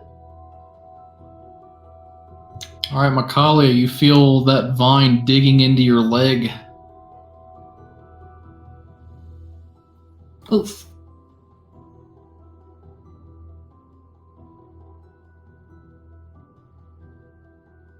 What do you do? It's an action to try and get out. Strength check, you said? It is. I will say, because you've been in this type of situation before, you have a feeling that you could also shapeshift if you wanted to into something smaller to automatically get out of it.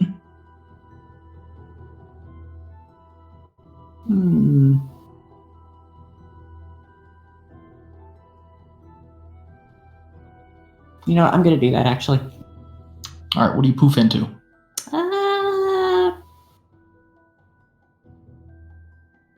Is there any cool Underdark thing I can turn into?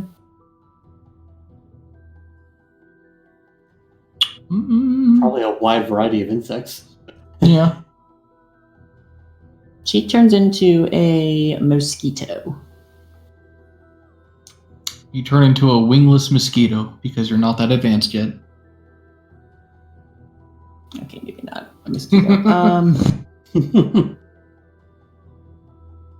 But you're so light that you just kind of waft down to the ground and don't have to worry about falling damage or anything. I'm gonna land. So I still have my movement pen, right? Yes. She's gonna fucking run for it then. I just want to say that after Lucine said that waves hit you with force, like, goddamn it, she's right, and I just took out this blast. I mean, it's true. It is. Blasted creature. Raver. All right, I am going to steady my breathing. And I'm also going to go ahead and take the -5.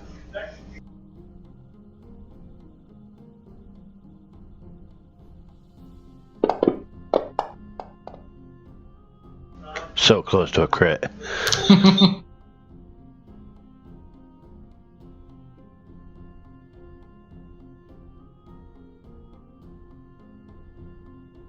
No sneak. Oh yeah. Yep, advantage. Yep. Oof. It goes thunk right into their armor, but you don't hear that satisfying crunch sound. It didn't hit as hard as you think it did. Still did some damage to it, so I'm happy.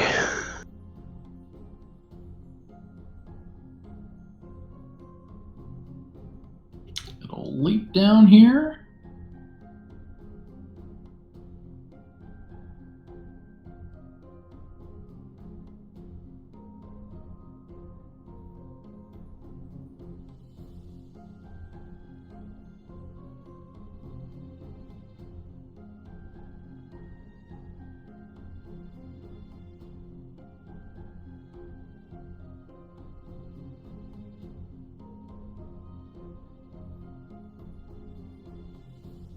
Oh, hi. And it looks like her face has like this wooden mask upon it. She's going to reach up and just peel it off. You hear the snapping of sinew as it's like she's tearing off her actual face. And you see all these gory looking centipedes and insects crawl out of her face. I hate this. What is she doing with her face? Infesting you. I think she's trying to scare us all. And I think she won.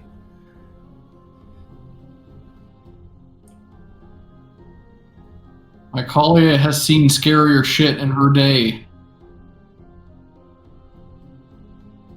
What, you've never seen this before? Seagal is too angry. Too angry.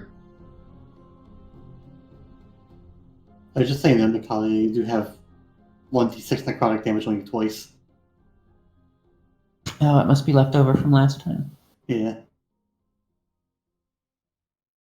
Oh, also, can I do my Halo Spores since it came within 10 feet? Sure. Ooh.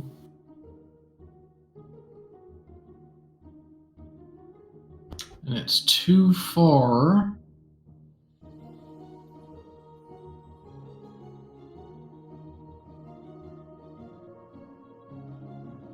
So it will attempt to get Macaulay again.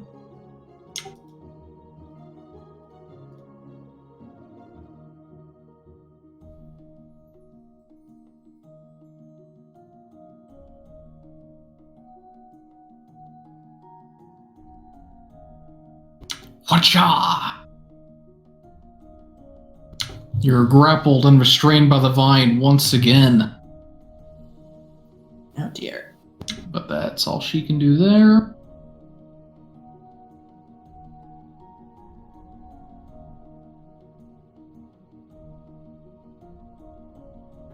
And Kimura, you are frightened until the end of your turn.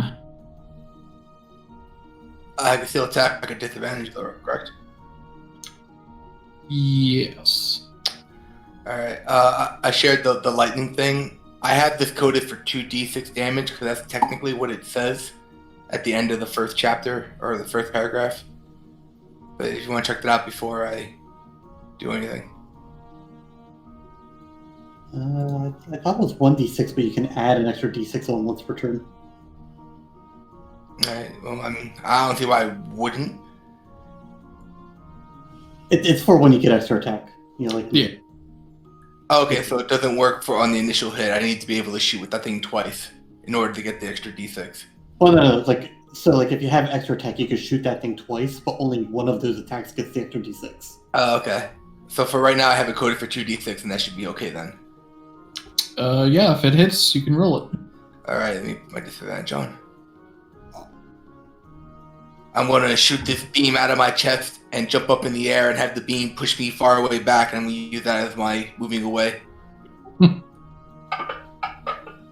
Oh, yeah.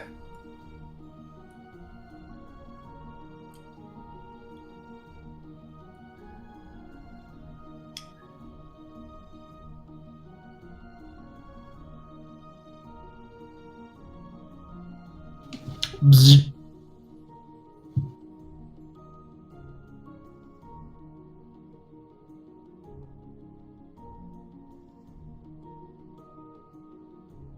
I jump up there, shoot that beam, shoot on back over there, and my turn.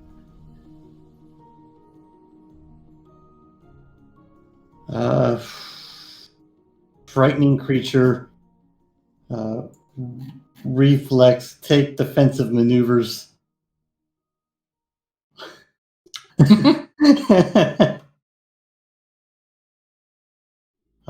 And then I will run away, I guess.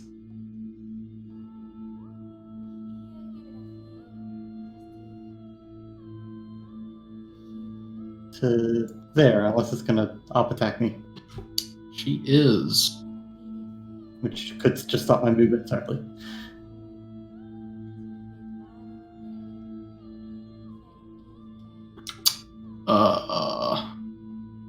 Frightened does not give advantage, no. It does not. Okay. Yeah, she missed, and you scoot on out of there. You hear the whoosh in the distance. Do I make a save at the end of my turn? No, it just ends. Oh, okay.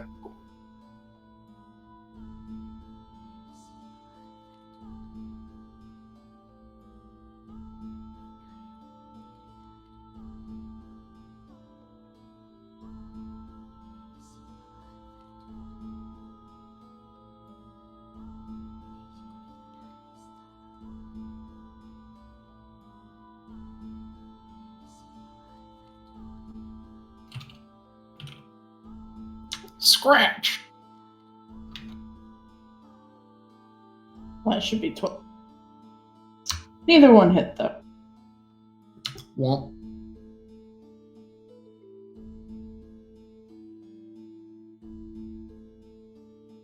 Again, I'm in danger. burrows in.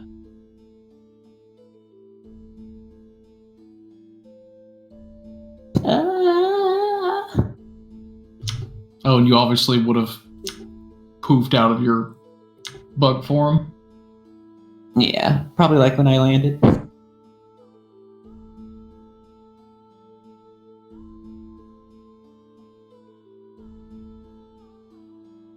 I suppose I can't use my healer's kit when I'm restrained. Technically it's an action. I think you can use it. Pretty sure. I don't think there's anything that says otherwise, other than just DMP it. Yeah. Pretty much up to DM if you can use it like in combat or not, because I think like wrapping up and applying medicine. Kamor slipped one of his syringes into your healer's kit, and you have just enough arm movement to just jab it into your leg. Ooh, that's not the syringe you're thinking of. You don't get healed. Instead, You think you're healed though. it looks like there are fish starting to swim through the grounds, and You tail a dragon through the woods, and you feel like you must chase it. I'm gonna do that, and that was my action. So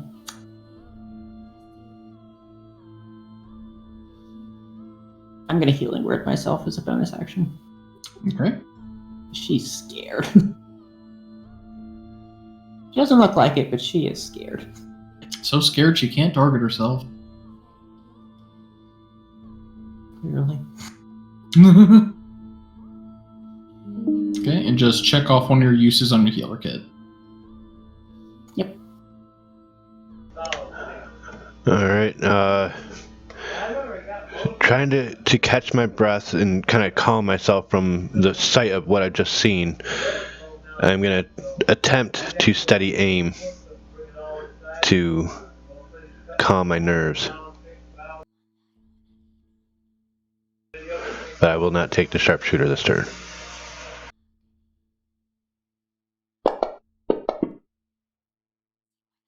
Ooh.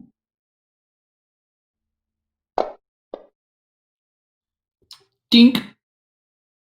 She cackles as a little bit of wood flies off from her body.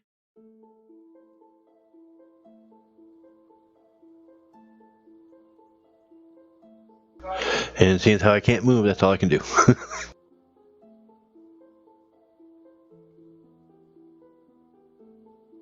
She'll step here.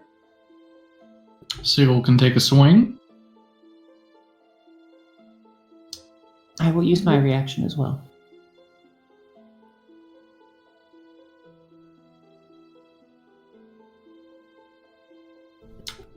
Save and a miss. She'll let go of Mycalia.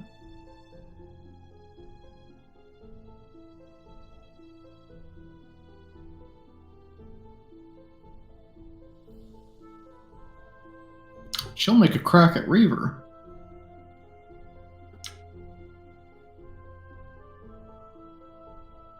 how upset is Sigil right now for being ignored?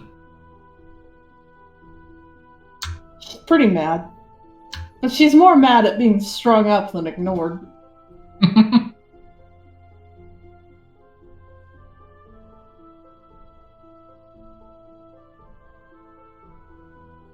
Grappled and restrained. But she knows that there's a feisty cat behind her. Another vine goes out from her other arm towards you.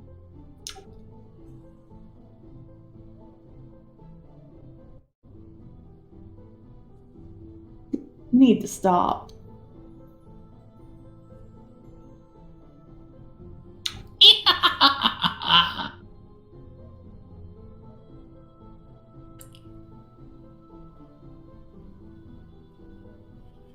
Alright, let's move up 30 feet or so.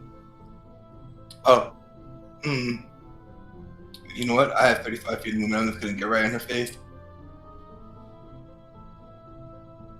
I'm going to try to pop her in the head with Betty.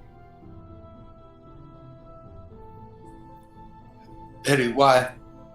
And then I'm going to try to flash her with my chest. I mean, shoot her with my chest beam. Yeah.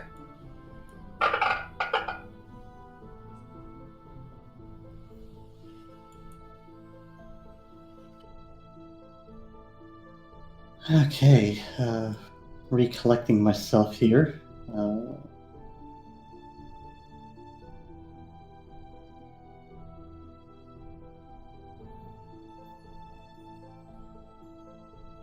Move in as well.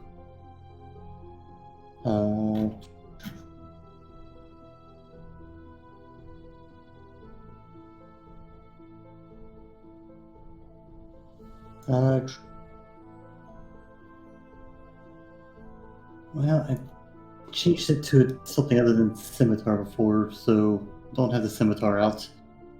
So, I'll summon the scimitar. That's my turn.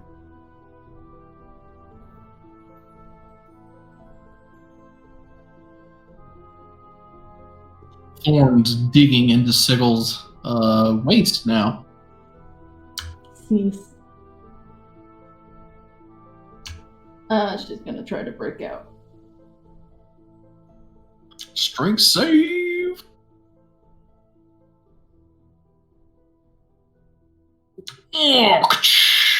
Breaks out. And she's going to go ahead and swap to her sword.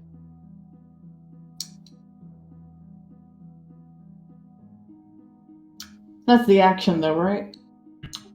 No, you can just, you already used your action to break out, but what Right. swapping's free?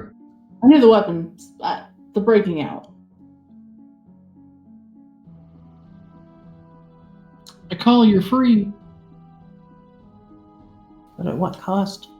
for a healing kit charge and a spell slot.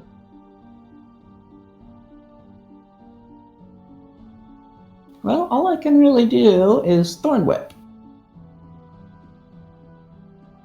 Roll one more time for disadvantage. It's a melee attack. 30-foot melee attack? Yeah, Thorn Whip. It's a melee spell attack. Is it? Mm-hmm. I think it's like, what a 30-foot range melee spell attack or something? Holy crap. I actually didn't know that. Bonkers. Okay, well then, swing and a miss then. Rip.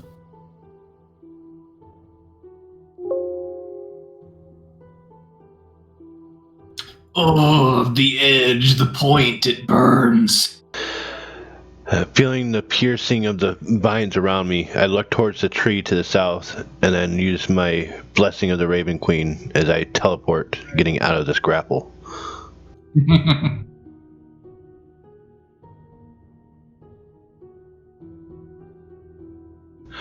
And I'm actually up, positioning myself up within the tree. Okay. With my ghostly presence, I'll go ahead and take a shot at the wood chitin.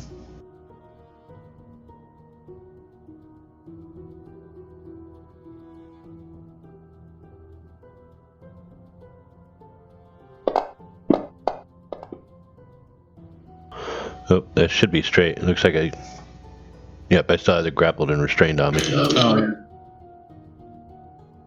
All gone.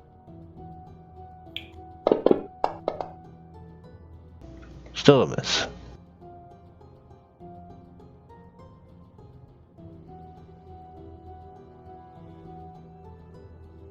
She'll continue squeezing out Sigil here.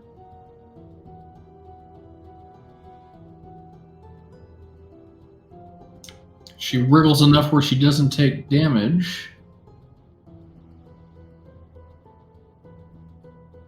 And her other attack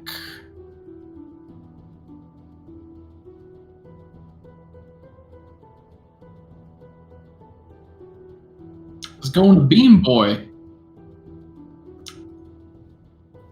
Bean Boy. Who's the bean boy? Nobody, apparently.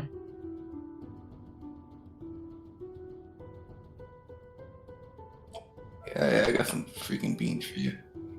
Alright, go over here.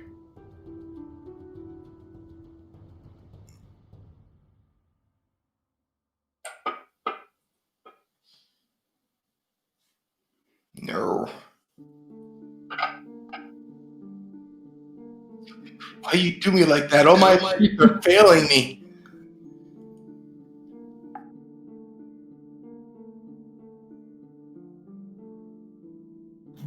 Okay.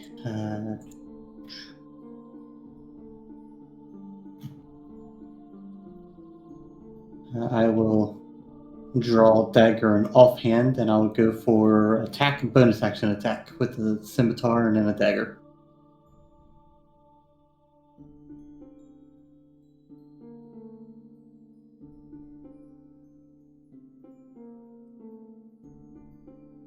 Add some extra cold damage on that.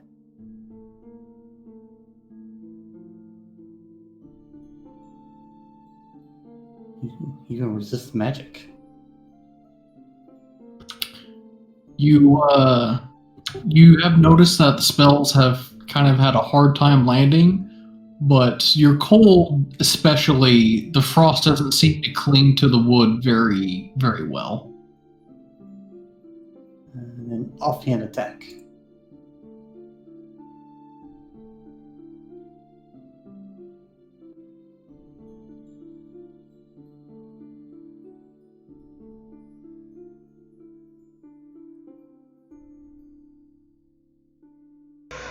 What kind of damage does your dagger do? Just piercing. You got it untyped for some reason.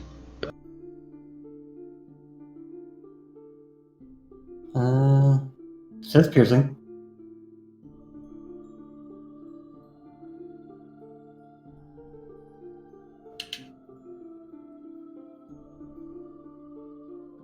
She allowed out a scream as Sigel's blade pierced through her body, took off a good chunk of bark off of it. I barely tapped her. I'm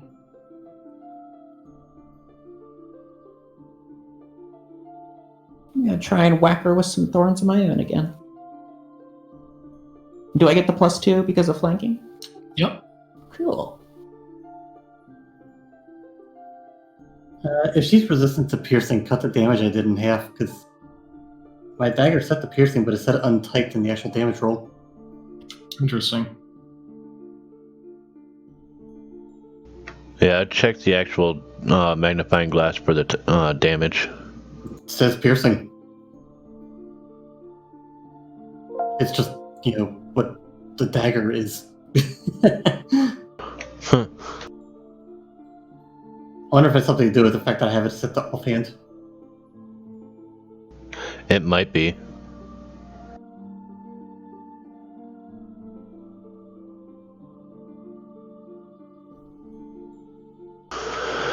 Alright, I am going to steady my breath and take the sharpshooter.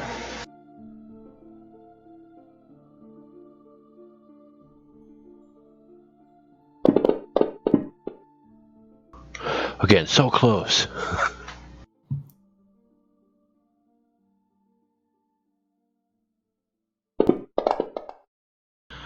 There's some good ones.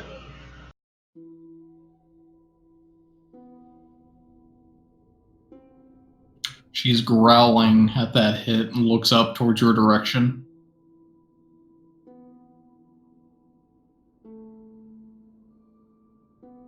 I know it won't do anything, but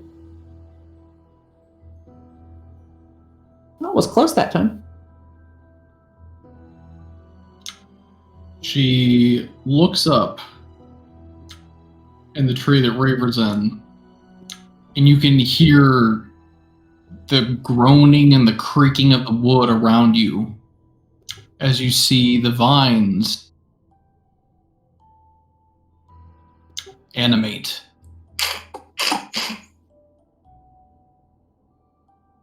Oh, great. We're finding a lady made out of a tree. Maybe it wasn't a good idea to jump into a tree. Y'all call me Captain Hindsight.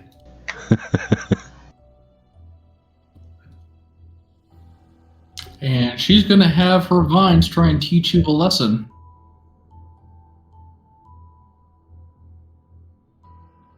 Try is the key word.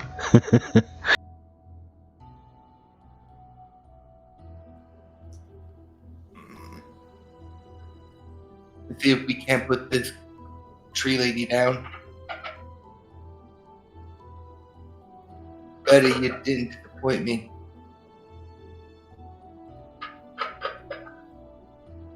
Oh, but now this thing's acting up. What's going on?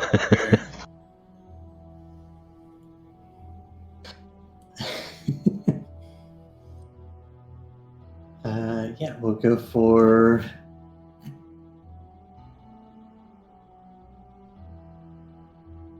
We'll go for 2 attacks again.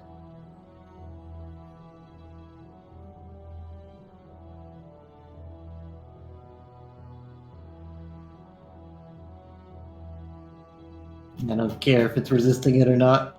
Cold damage is going on there.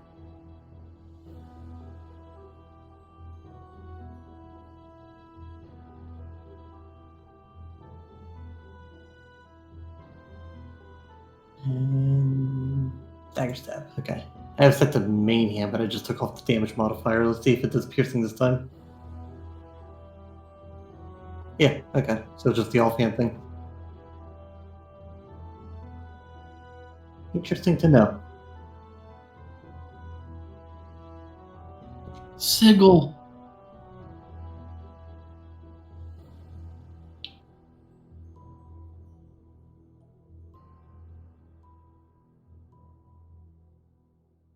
Ooh, little hit. Oh, she's not looking great. Can she finish it?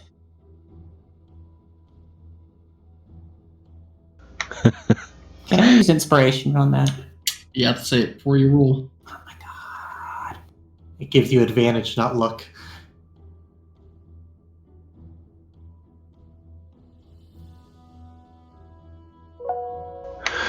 Alright. Knowing that this is probably going to get a chance to hit me, I'm going to go ahead and attempt it. I am going to climb down the tree. So it's about 10 foot up, 10, 15 up, where I place myself. So it'll take my movement just to get down. All right. Oh, so lucky. And then I'll go ahead and bonus action to move to there.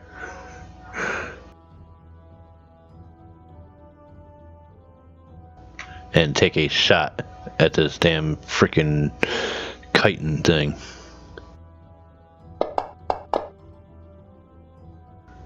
And that's a miss.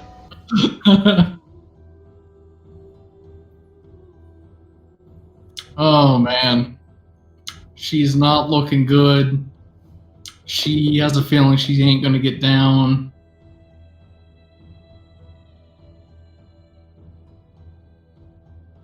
Let's see. Oh, she'll try at Kamor. She'll just try both of them at Kamor. Listen, man, I'm a fine fan of trees. Let me tell you. I'm glad my words had some. Were able to touch. Oh no, I'm sorry.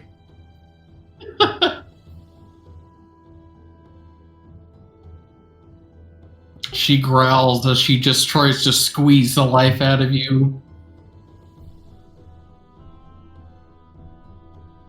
They burrow in deep. That's a major penetration there.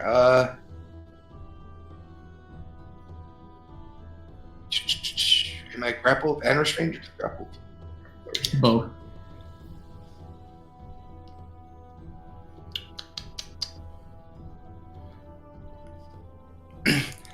I'm gonna try to raise my left hand as high as I can, being held by the vines, and wave it in front of me, making 3 blue bolts. And then I'm gonna take my gun and put it behind each bolt, firing it, shooting 3 magic missiles into her. The absolute mad lad. You killed yourself. How did I kill myself? How am I targeting myself? XP. Well, you didn't kill yourself, you killed her, but you hurt yourself in the process. You almost killed yourself. You just put the gun to his head. I'm out. I just hug her and put it on the other end so it takes us both out at the same time. Alright, I need to heal myself 15.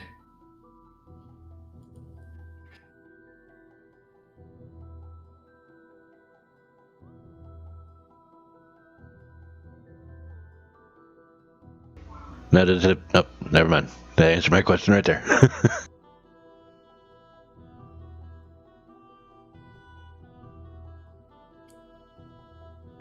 All right. Well, that was the most grabbiest female I have ever met.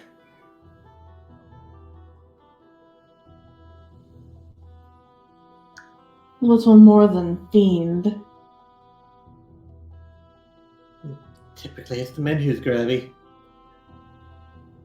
That's what I'm saying. Yep. I mean, I know she was a tree and all that, but damn, that chick was thirsty. You mean grabby? I kind of kicked the vines to the side that were wrapped around us.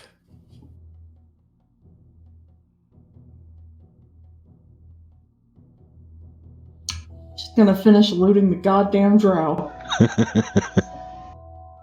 You see more vines just continue to lay there. Yes, loot goddamn Drow. Kimura, you mind giving me a hand on recouping some of my arrows here for me? All right. I kind of like pull out a little workbench, a little shop, a little stool there. I'm open for business. While he does that, I'll just stand behind him and help patch him up a little. That was the wrong spell, I'm sorry. I meant to do the healer's kit.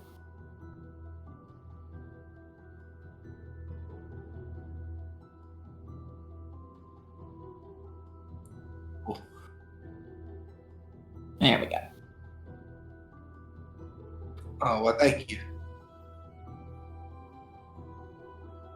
And they're here. No, I arrow. should be thanking you. I think your syringe might have saved me.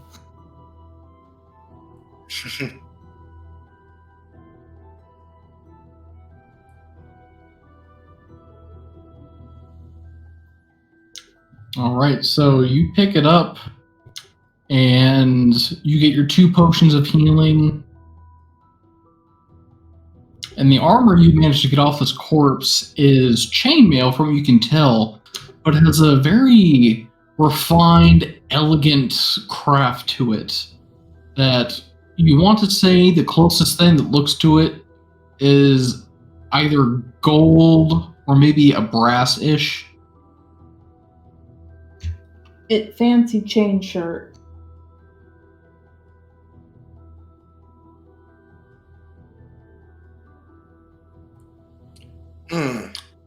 Well, we can either do it now or we could do it somewhere else, but I could always look over it and see if it's anything special.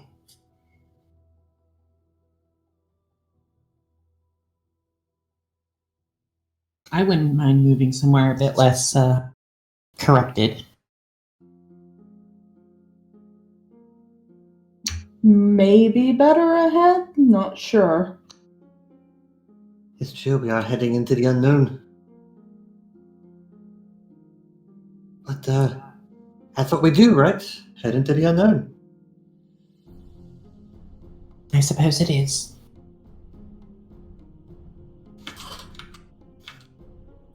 Are we taking a rest first, by the way? Up to you. Do we need one? A few of us are a little banged up. I mean, if we do take a rest, I could look over that fancy chain shirt. Yeah, and I can get my wild shapes back. Up to you. All right, we're taking a bit of a breather.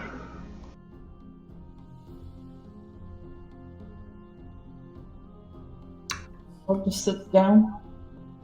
I'll identify the shirt and then I'll try to get the rest in for a rest. You discover it to be an elven chain shirt. I'm half amused by it.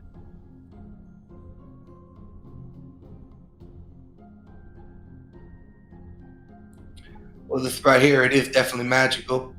It'll give you a little extra oomph to your AC. Make you a little more beefier, harder to hit. And it also looks quite nice. Very light. Very light. It does look quite nice, actually. A little big for me, I'm afraid.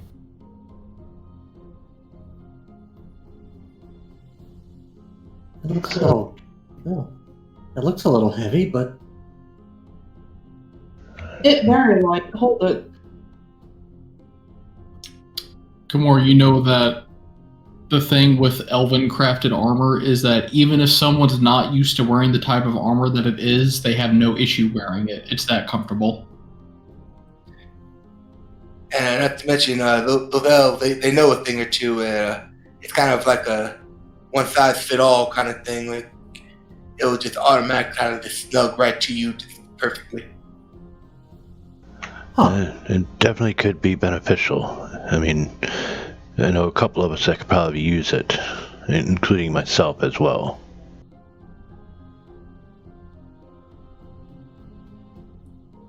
What is this, medium armor? Yes. Yeah, this does count as like a medium kind of style of armor. it does say that even if you lack proficiency, you're considered proficient with it. But that don't mean a dang thing. Also, I have 10 good berries left if anyone else wants any. I'll take one. Seagull holds out her hand. I wouldn't mind it. I might not keep it in the future, but it would be beneficial now. But look at the Seagull. Like, I don't think she wears armor. And your armor, Komor, looks a lot sturdier. Very fancy armor. You are kind of finding yourself in like the fray of things. It would be nice if you had a little bit of more of a sturdiness to yourself.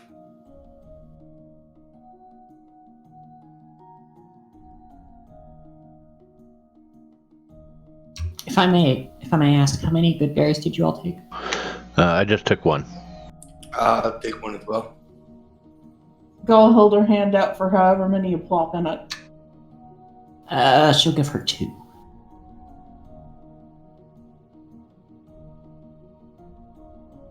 And I guess we'll just give Illicene 1. So I have 5 left. There we go. I'll take that one heal.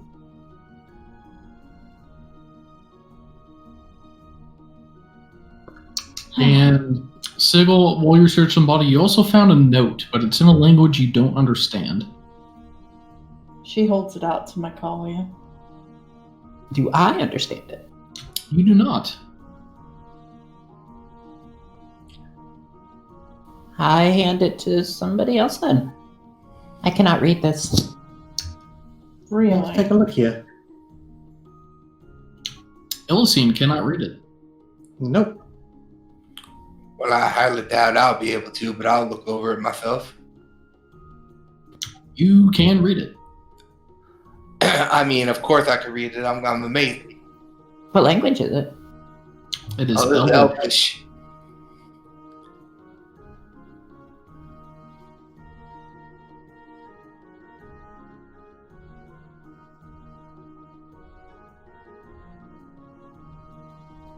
Not many speak that.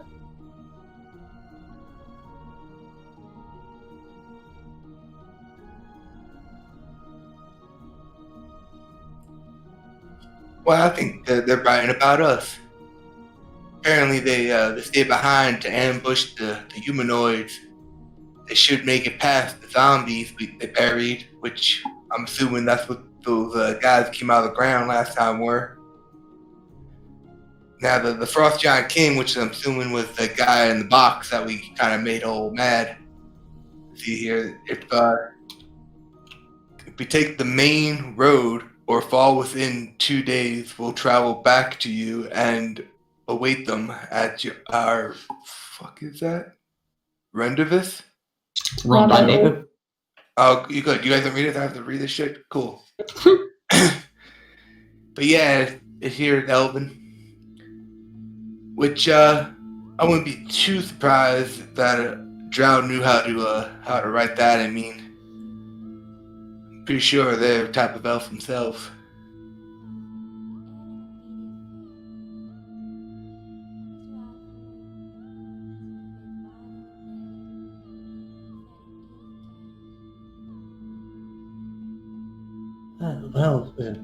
Is anybody objected to me taking the elven shirt? I not wear. No object.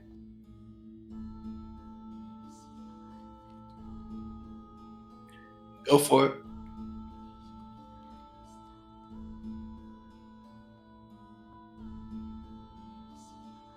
Of course, with Like your potions as well. Yeah, we do have 2 potions here. We could probably split out. Have 2. Who else need? I have 2 as well. I got 1 on me, so I'll grab 1. Unless nobody else has any.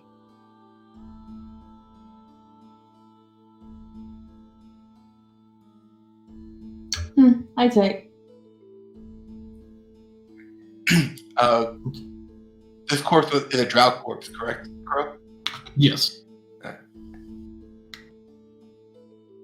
Well, we rest, we go. Well, I seem all rested, so I think we should get a move on.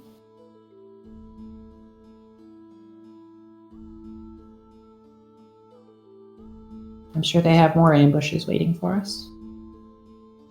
That what notes say, yes?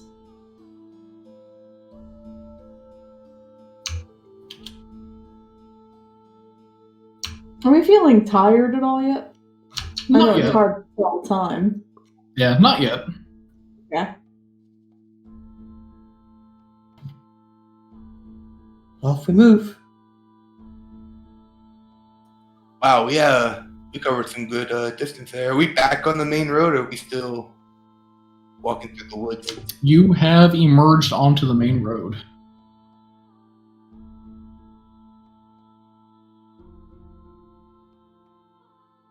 You're right there.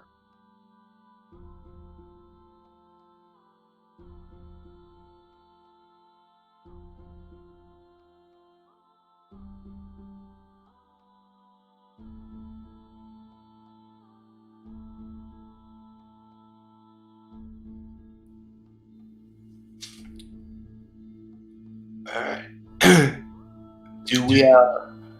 Do we see anything once we make around the turn here on the other side of these mountains? Yeah, 1 second here.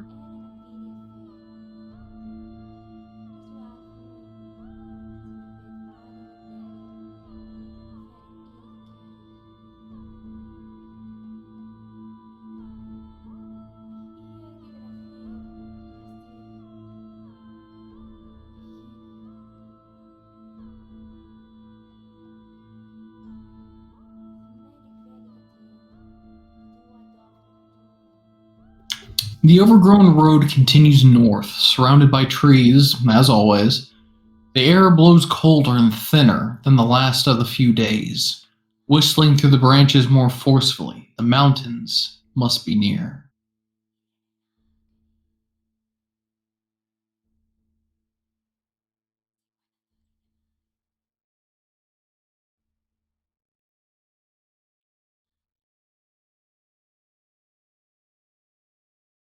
It's just forest as far as we can see, though, right?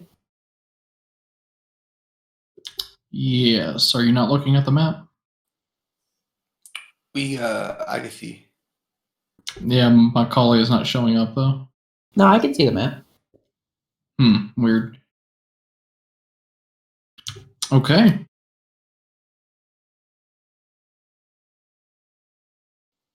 Are we just free to start walking up? Yep. And as you guys do, feel free to give me some perception checks.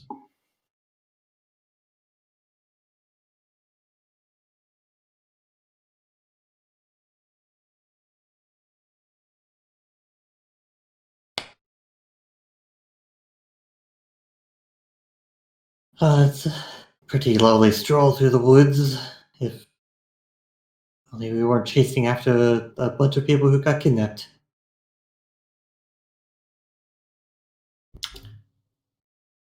And as you keep going, let's see, we have Sigil. and Mycalia are the only ones who spot amidst the darkness. Wrestling up in the trees.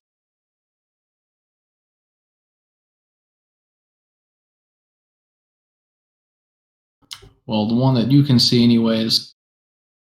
Getting ready to pull back with a bow. Looks like one of those undead creatures you fought before. With bow? With bow. Not Oh buying. my God, they're learning. I'm not buying. I'm just gonna keep walking forward until an arrow hits me, I guess. Alright, well, this one here. Are they in the trees or like hiding behind them? They are in the trees. Everybody can roll initiative. I pointed out to Raver since she sees it, and he's right next to her. Yeah, I'll point it out to Kamori. Thank you for pointing it out, because it gave me a better niche. Huh? What was that? However, I The lost Mycalia. initiative. Oh no. Mycalia spent her initiative trying to convince me that there's something there. Yeah, same. Oh no. Why are we so bad at starting fights? It was pretty good earlier. 3 sees an open shot on Elisane. This is my comeuppance, I think. Damn it. No, damn it.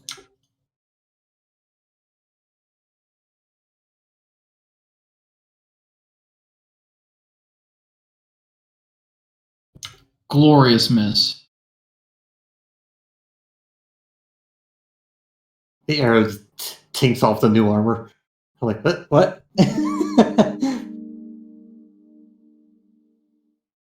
Let's see.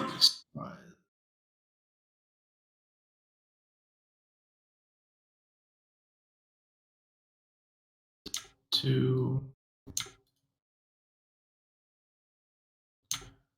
One day I'll learn to stop doing that. What'd you do? I keep targeting when I'm still targeting like a player. Yeah, getting to switch over to the one that you actually need to use. Oh. Oof. Switch back. Zink, right in her shoulder. Ah, the armor. It doesn't work. Number 1, he sees Kamor.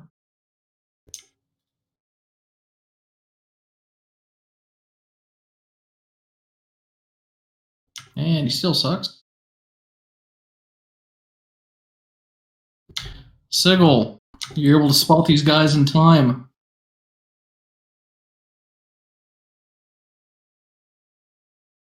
And my music ran out. Hello there. You see these guys are about 15 feet up in the trees.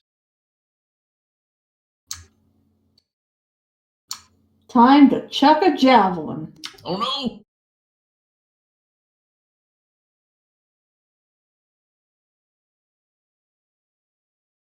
Oh, Oh. never mind. That poor squirrel.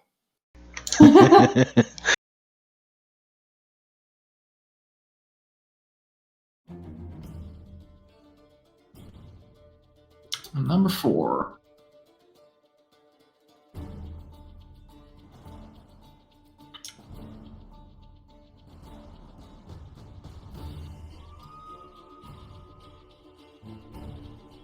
Miss.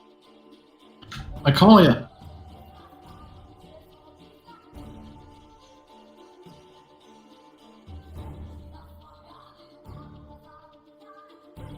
I hit this guy with Thorn Whip. Can I pull him out of the tree? Yes, you can. In that case, I'm going to use my inspiration to get advantage on this. Oh boy!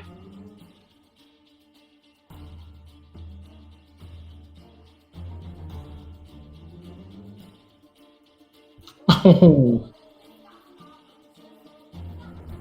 Alas. Well, that sucks.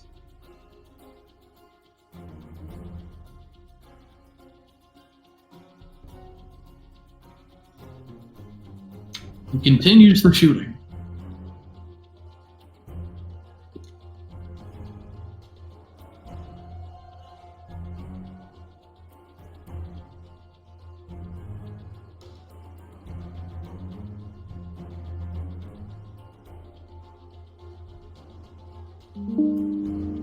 Raver.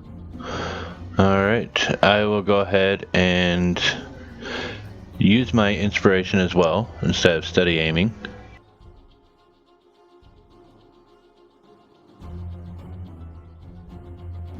And take a sharpshooter shot on him.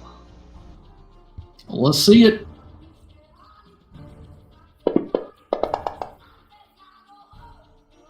Good rolls.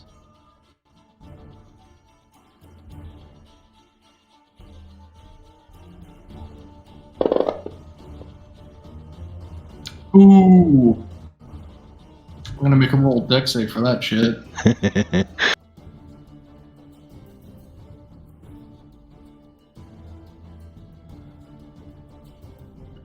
Yeah, no, he falls out. There you go, Sigil. Easy prey. He falls out and he just snaps his neck and dies in front of Sigil. Oh, never mind. That's really the prayer right there. And Yeah, I will it go is ahead and easy. move to there.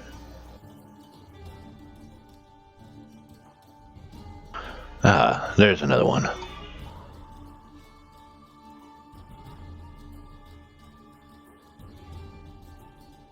Number 2.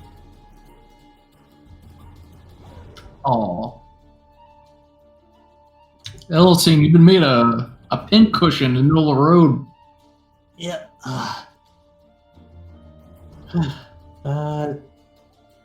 Hey, I'm gonna create a safe zone here.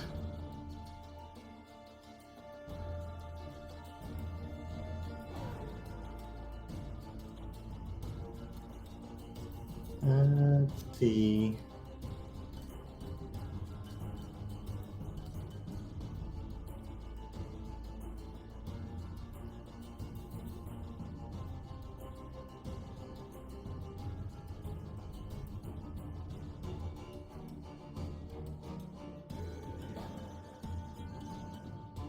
There we go. There's 20 feet.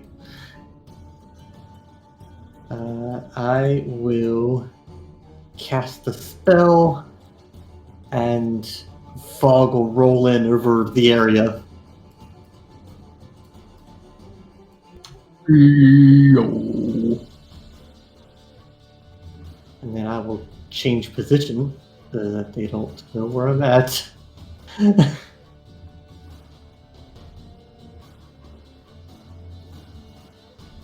But yeah, the area is heavily obscured, so they can't see into it. And also, we can't see out of it, but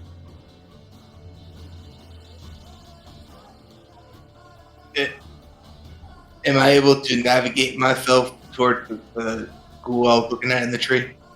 I'll say you can see 5 feet around you, so you can see Mycalia. Otherwise, you'll have to, let's say roll a d8 to figure out what direction you're going. Can I walk up to the Kyle, blah, blah, blah, then roll a d8? Sure.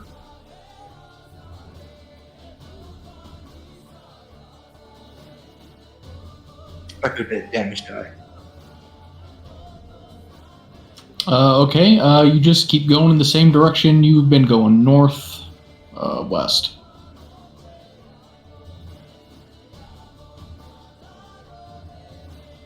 Oh, you break free and you look up and you see one. I'm still in the cloud, so I'm just gonna take another step. I'll say you can see him from there. Okay.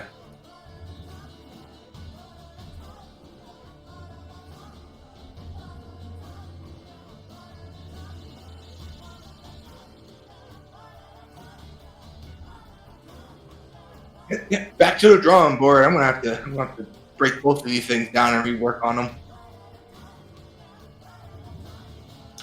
Sigil, you are halfway inside the fog cloud.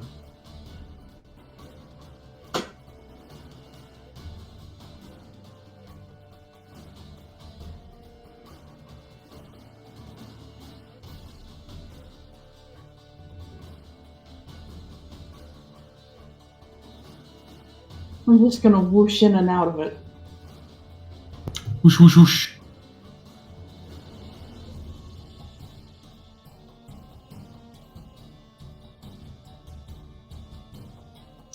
I see this son of a bitch, though.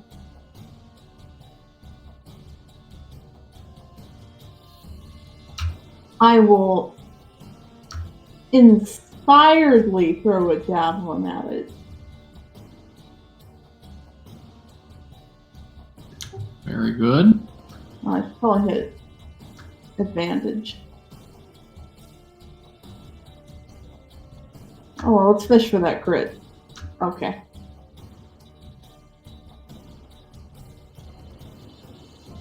Oof. Thunk.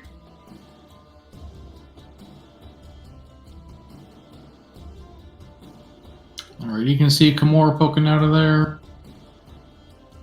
Aye.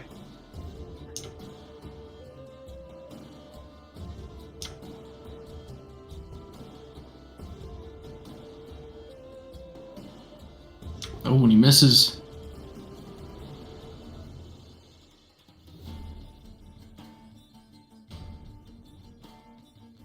Oh, goodness. Where'd all this fog come from? So a D8, you said? Yes. Okay, you head west until you bump into Elisane.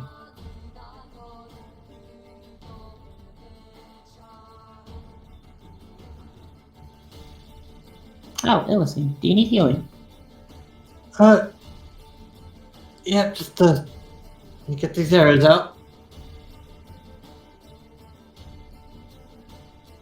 I'm gonna symbiotic entity and I'll bonus action healing word Illicine. Okay.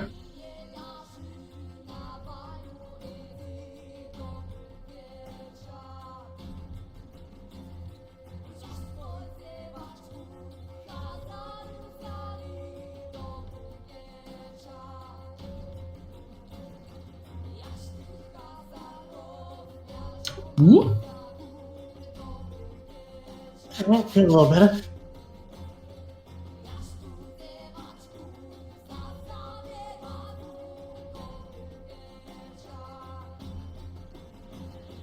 Careful, I don't know where the rest of them are. I think I saw one or two that way, and I point in a direction.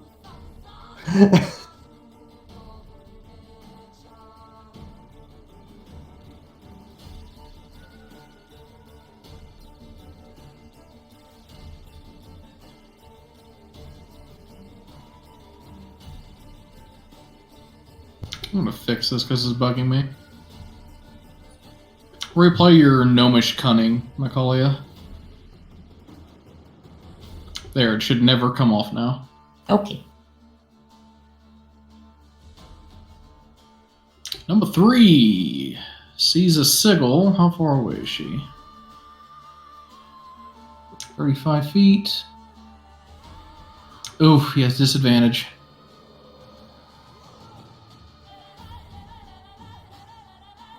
Miss. Alright, I'm gonna attempt this since how I knew the direction I was kind of like pointing in it. I'm gonna try to steady my breath to aim in the direction I believe to be and take a shot at the one I seen in the tree. Okay.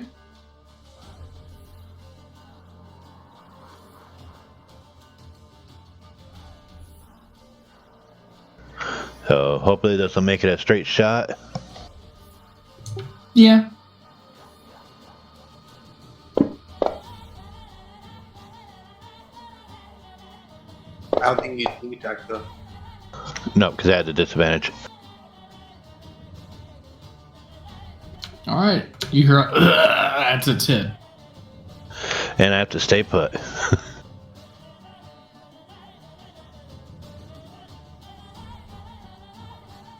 This guy will actually jump down.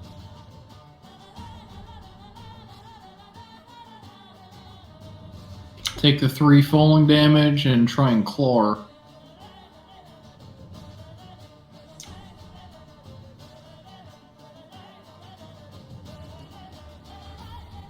And miss.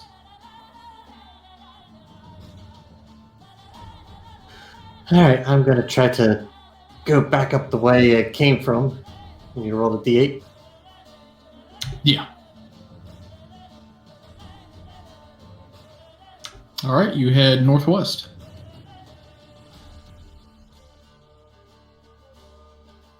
How?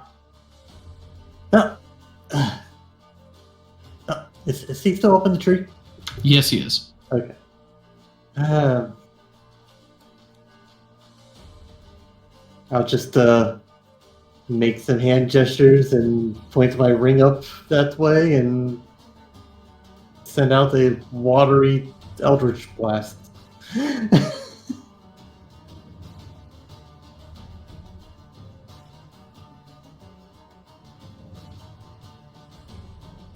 Blub blub. And now back in and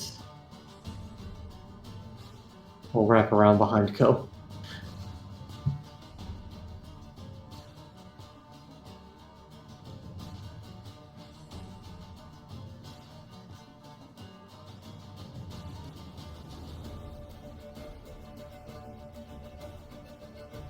That's a hit. All right. Now let's see if the adjustments I made on this are gonna work too. Oh, I like put my hand to my chest. I made 2 hits in 1 turn. I take a step back to really relish the fact that I can do it.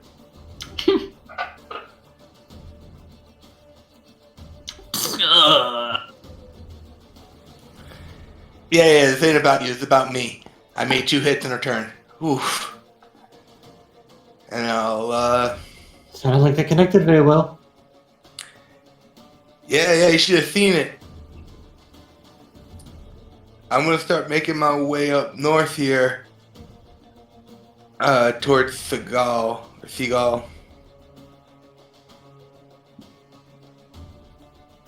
Oh, 15, 20, 25, 30. I'll go here 30. I wish it would put me in the square. Yeah, I'll go there with 30 and pass. Meow. He just delivered himself to me. He did.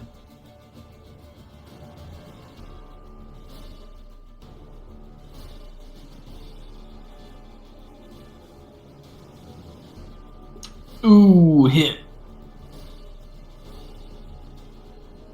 I call it.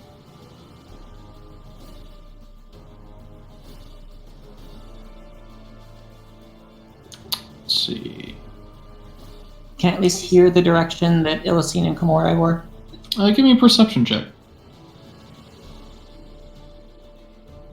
You definitely heard a loud bang around here. Yeah, definitely. You can head towards him.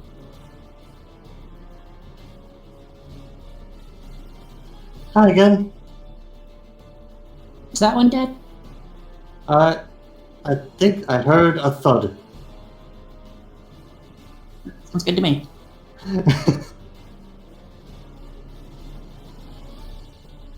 You break free of the cloud. Guys, number 3.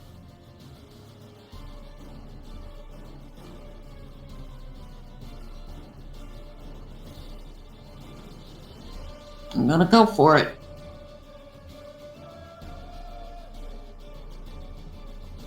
Oh boy!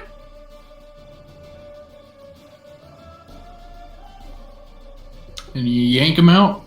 Yep. 10 feet. Whoa! Takes an extra 5 damage.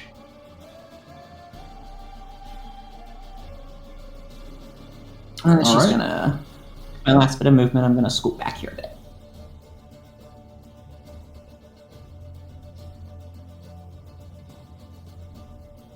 Oh, you didn't like that. You don't like this sigil person either.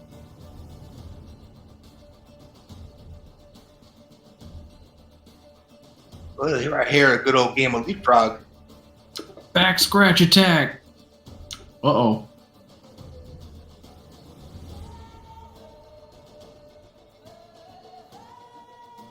And your spine starts to tingle. But it was K. I am so conflicted. I thought they were fake ghouls, but Yeah, they're too smart for ghouls. You head south. All right.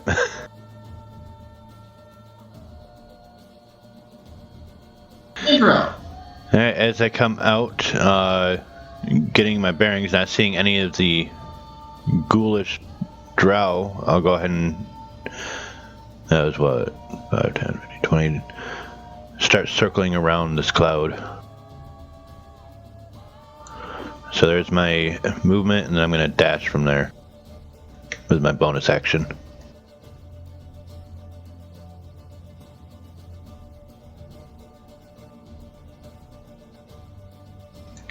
To there.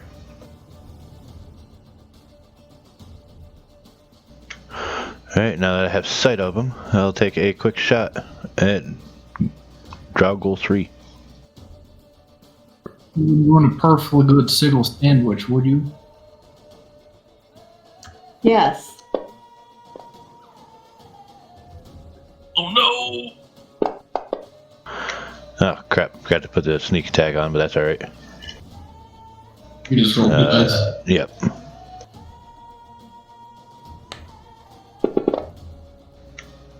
An additional That 7. landed one down. Exactly enough.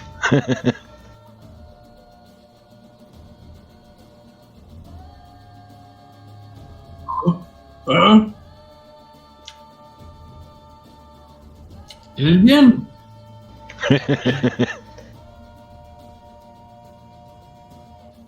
Gonna swipe it. Come on. No.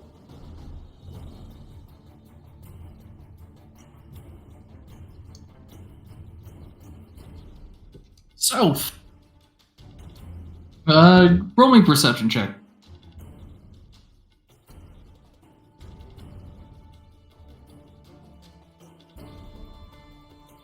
Give me a shot. Oh, you head south.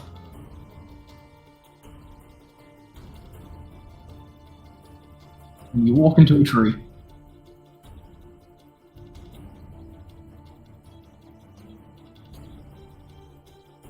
Freedom.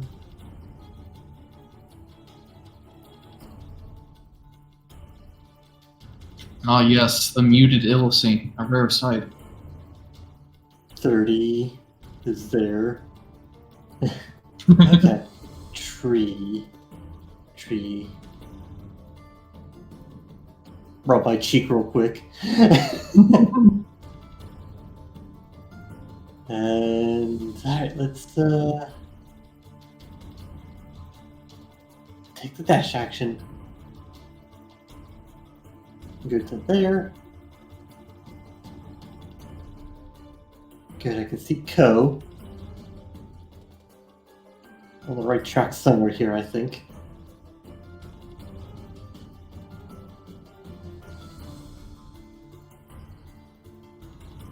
I made it. Did you kill the one over here?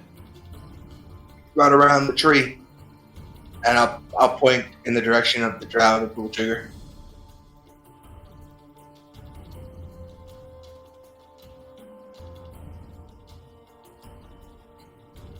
I mean over here, and then I turn and try to shoot my chest laser. He's somewhere in this general area right about here.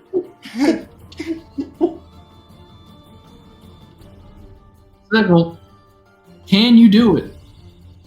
I hope so.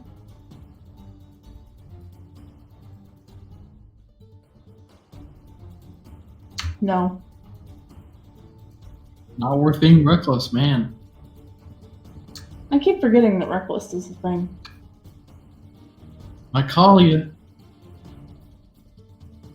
Do I remember that the edge is here? Yeah.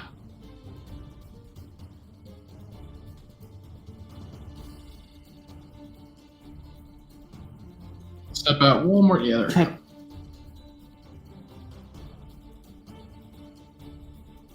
I'll finish this. One more. I'll move you. I know you would have moved there. All right, you hit. Roll that damage.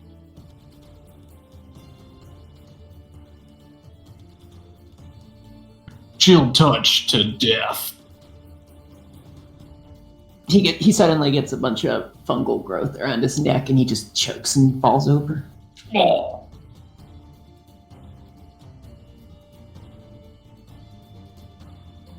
You're now free to move about the map. We're free. Now, are these actual ghouls? They look like undead Drow. I will tuck their ears, wipe their face, look like they didn't makeup or anything. Nope. They are definitely ghouls. Huh. Hey, the rest of you are. Well, they were shooting crossbows and climbing trees and moving all smart like.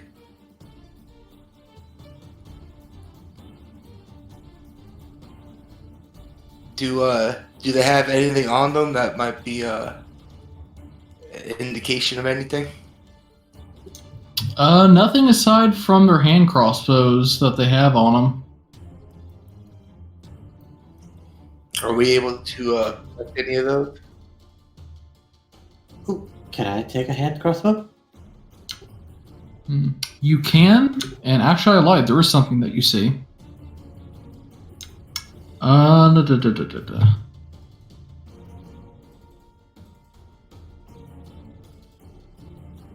Oh, and they're wearing chain shirts, regular chain shirts.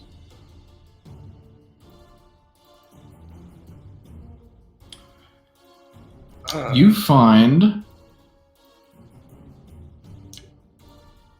another signet ring with an onyx stone that you value at about 30 gold. Now, this ring has a very particular crest to it. It is of a coiled viper. Can I maybe do a history check on that?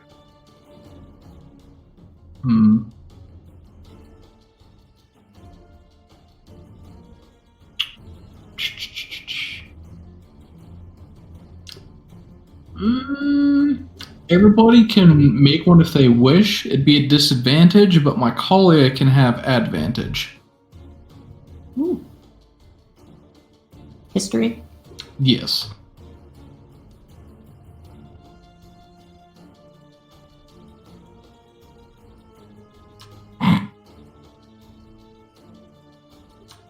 Yeah. You guys have no clue. One more dice, Seagal, or disadvantage.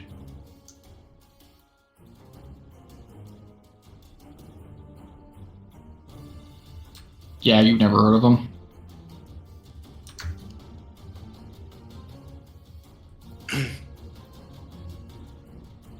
Well, do we have, or do I have any idea about how the Drow are with fighter, that fighter lord that they follow? What do you mean? Don't the Drow in this setting follow a fighter deity that kind of controls it? Most of them, yes. So being a snake ring would be kind of peculiar to me then, right? Because they're probably more fighter ring than snakes. With your check, you really don't know much about Drow culture aside from the obvious deity that they worship. We'll have a fancy ring here. Toss that in there for now. How many hand crossbows are we able to claim? 4. Everything's salvageable. Cool. I'm gonna hold on to one of these just in case something really bad happens to my gun.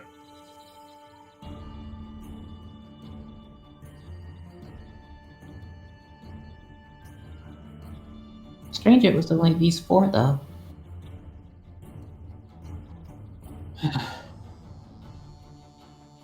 Are you gonna be checking the chain shirts? Yeah, but even if we don't wind up using them, I'm sure they can make use of them back in the village. They're always strapped for stuff. Okay.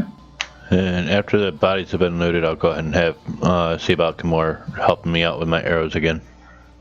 Sure. Were there any bolts that we were able to grab for these as well?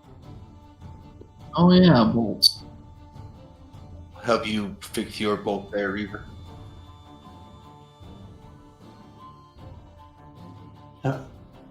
I use the bolts when I need to make a ranged weapon.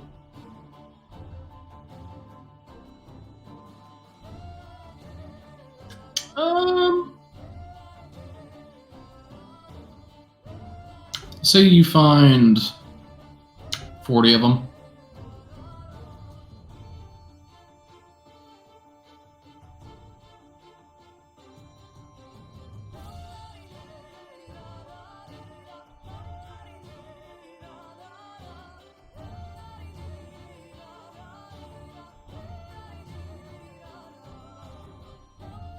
So after gathering all this up, what do you guys do? Is the rest of the path just path, basically? You do see it starting to climb up into the mountain. I mean, might as well continue on. They didn't seem to have the captives with them, so must be further up. Yeah.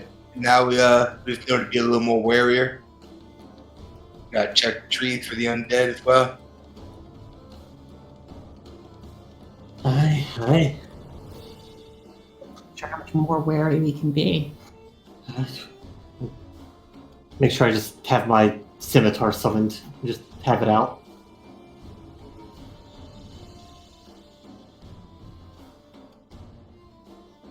It's probably just say go ahead and push forward until we need to rest.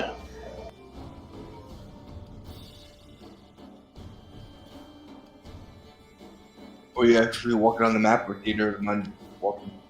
I have a map.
All right. So,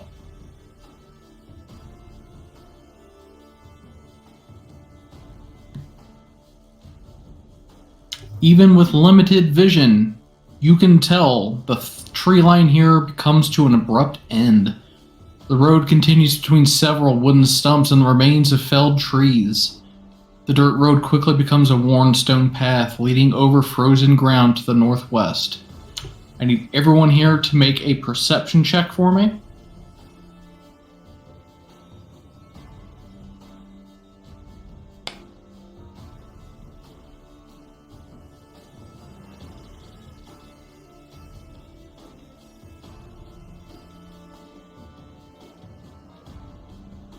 Mycalia, Reaver, and Sigil.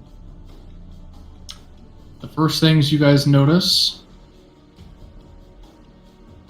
are these things right in front of you.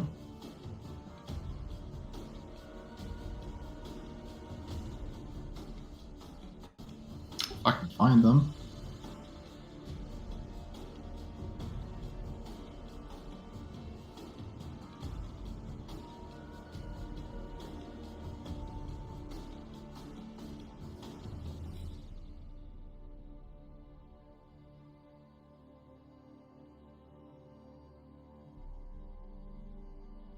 Oh, watch your step. Looks like some kind of snare trap ahead. Goodness, that was close. Here, give me a second. That's why I'm over here. I'll go ahead and try to disable. But as you go down to get to the trap, you notice there's some people ahead. One of which looks a bit familiar to you.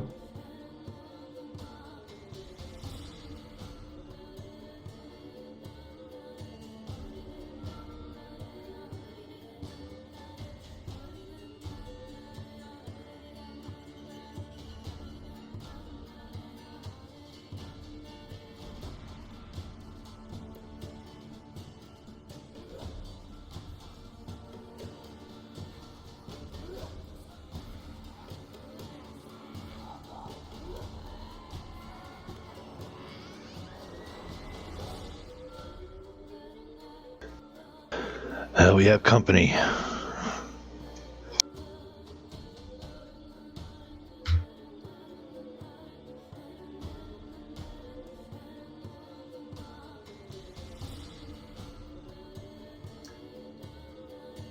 Dark elf and more zombie.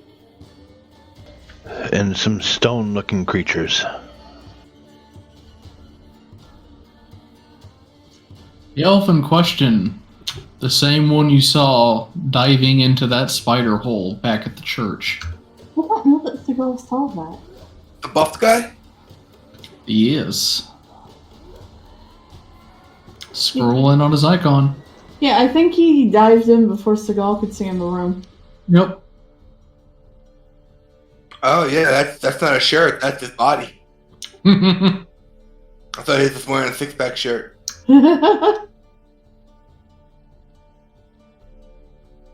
He's got that bronze skin armor, but in dark.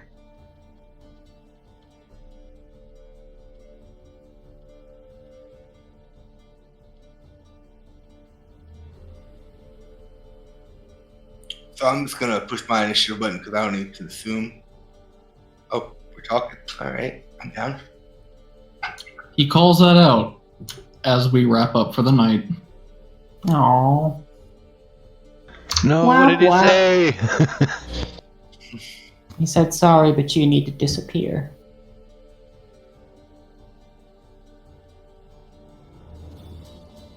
No.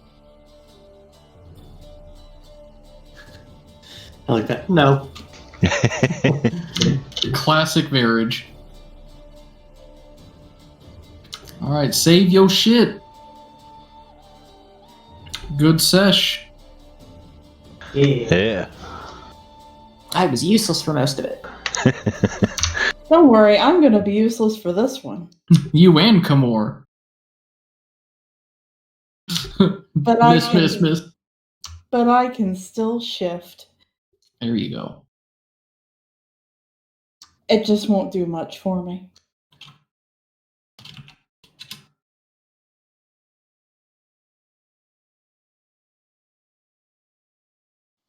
The flaw of my build is I'm like, oh, I'm making an R fight to make sure my intelligence is high. And then I'm like, oh, I'm also making a gunsmith. Oh, wait, my dexterity needs to be high too.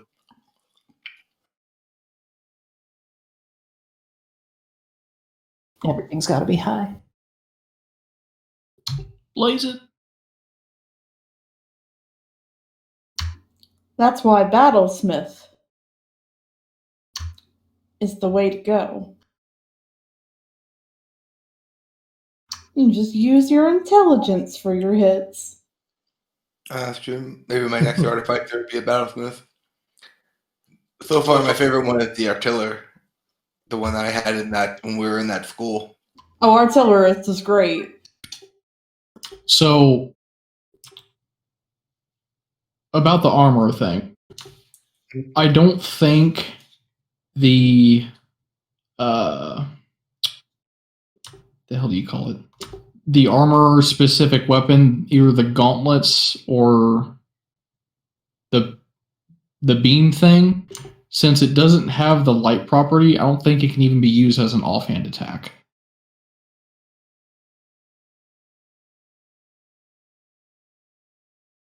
I mean, I don't think it would have any of those properties since it's attached to the armor. Well, it's armor, so it's going to be heavy. Yeah, but it's also being held by my body. Like it's on my chest, which would have like full support of my body holding it up. It's not just like I'm holding it with my left arm, like a heavy weapon that I'm not used to. Yeah, but if it had the light property, it would say that it would have it. Okay, I'll just figure out a different build then. If you need to move stuff around, I'll let you. Yeah, I'll look at. I saved the sheet so I could just log on and look at it over the week and figure something else out. Yeah.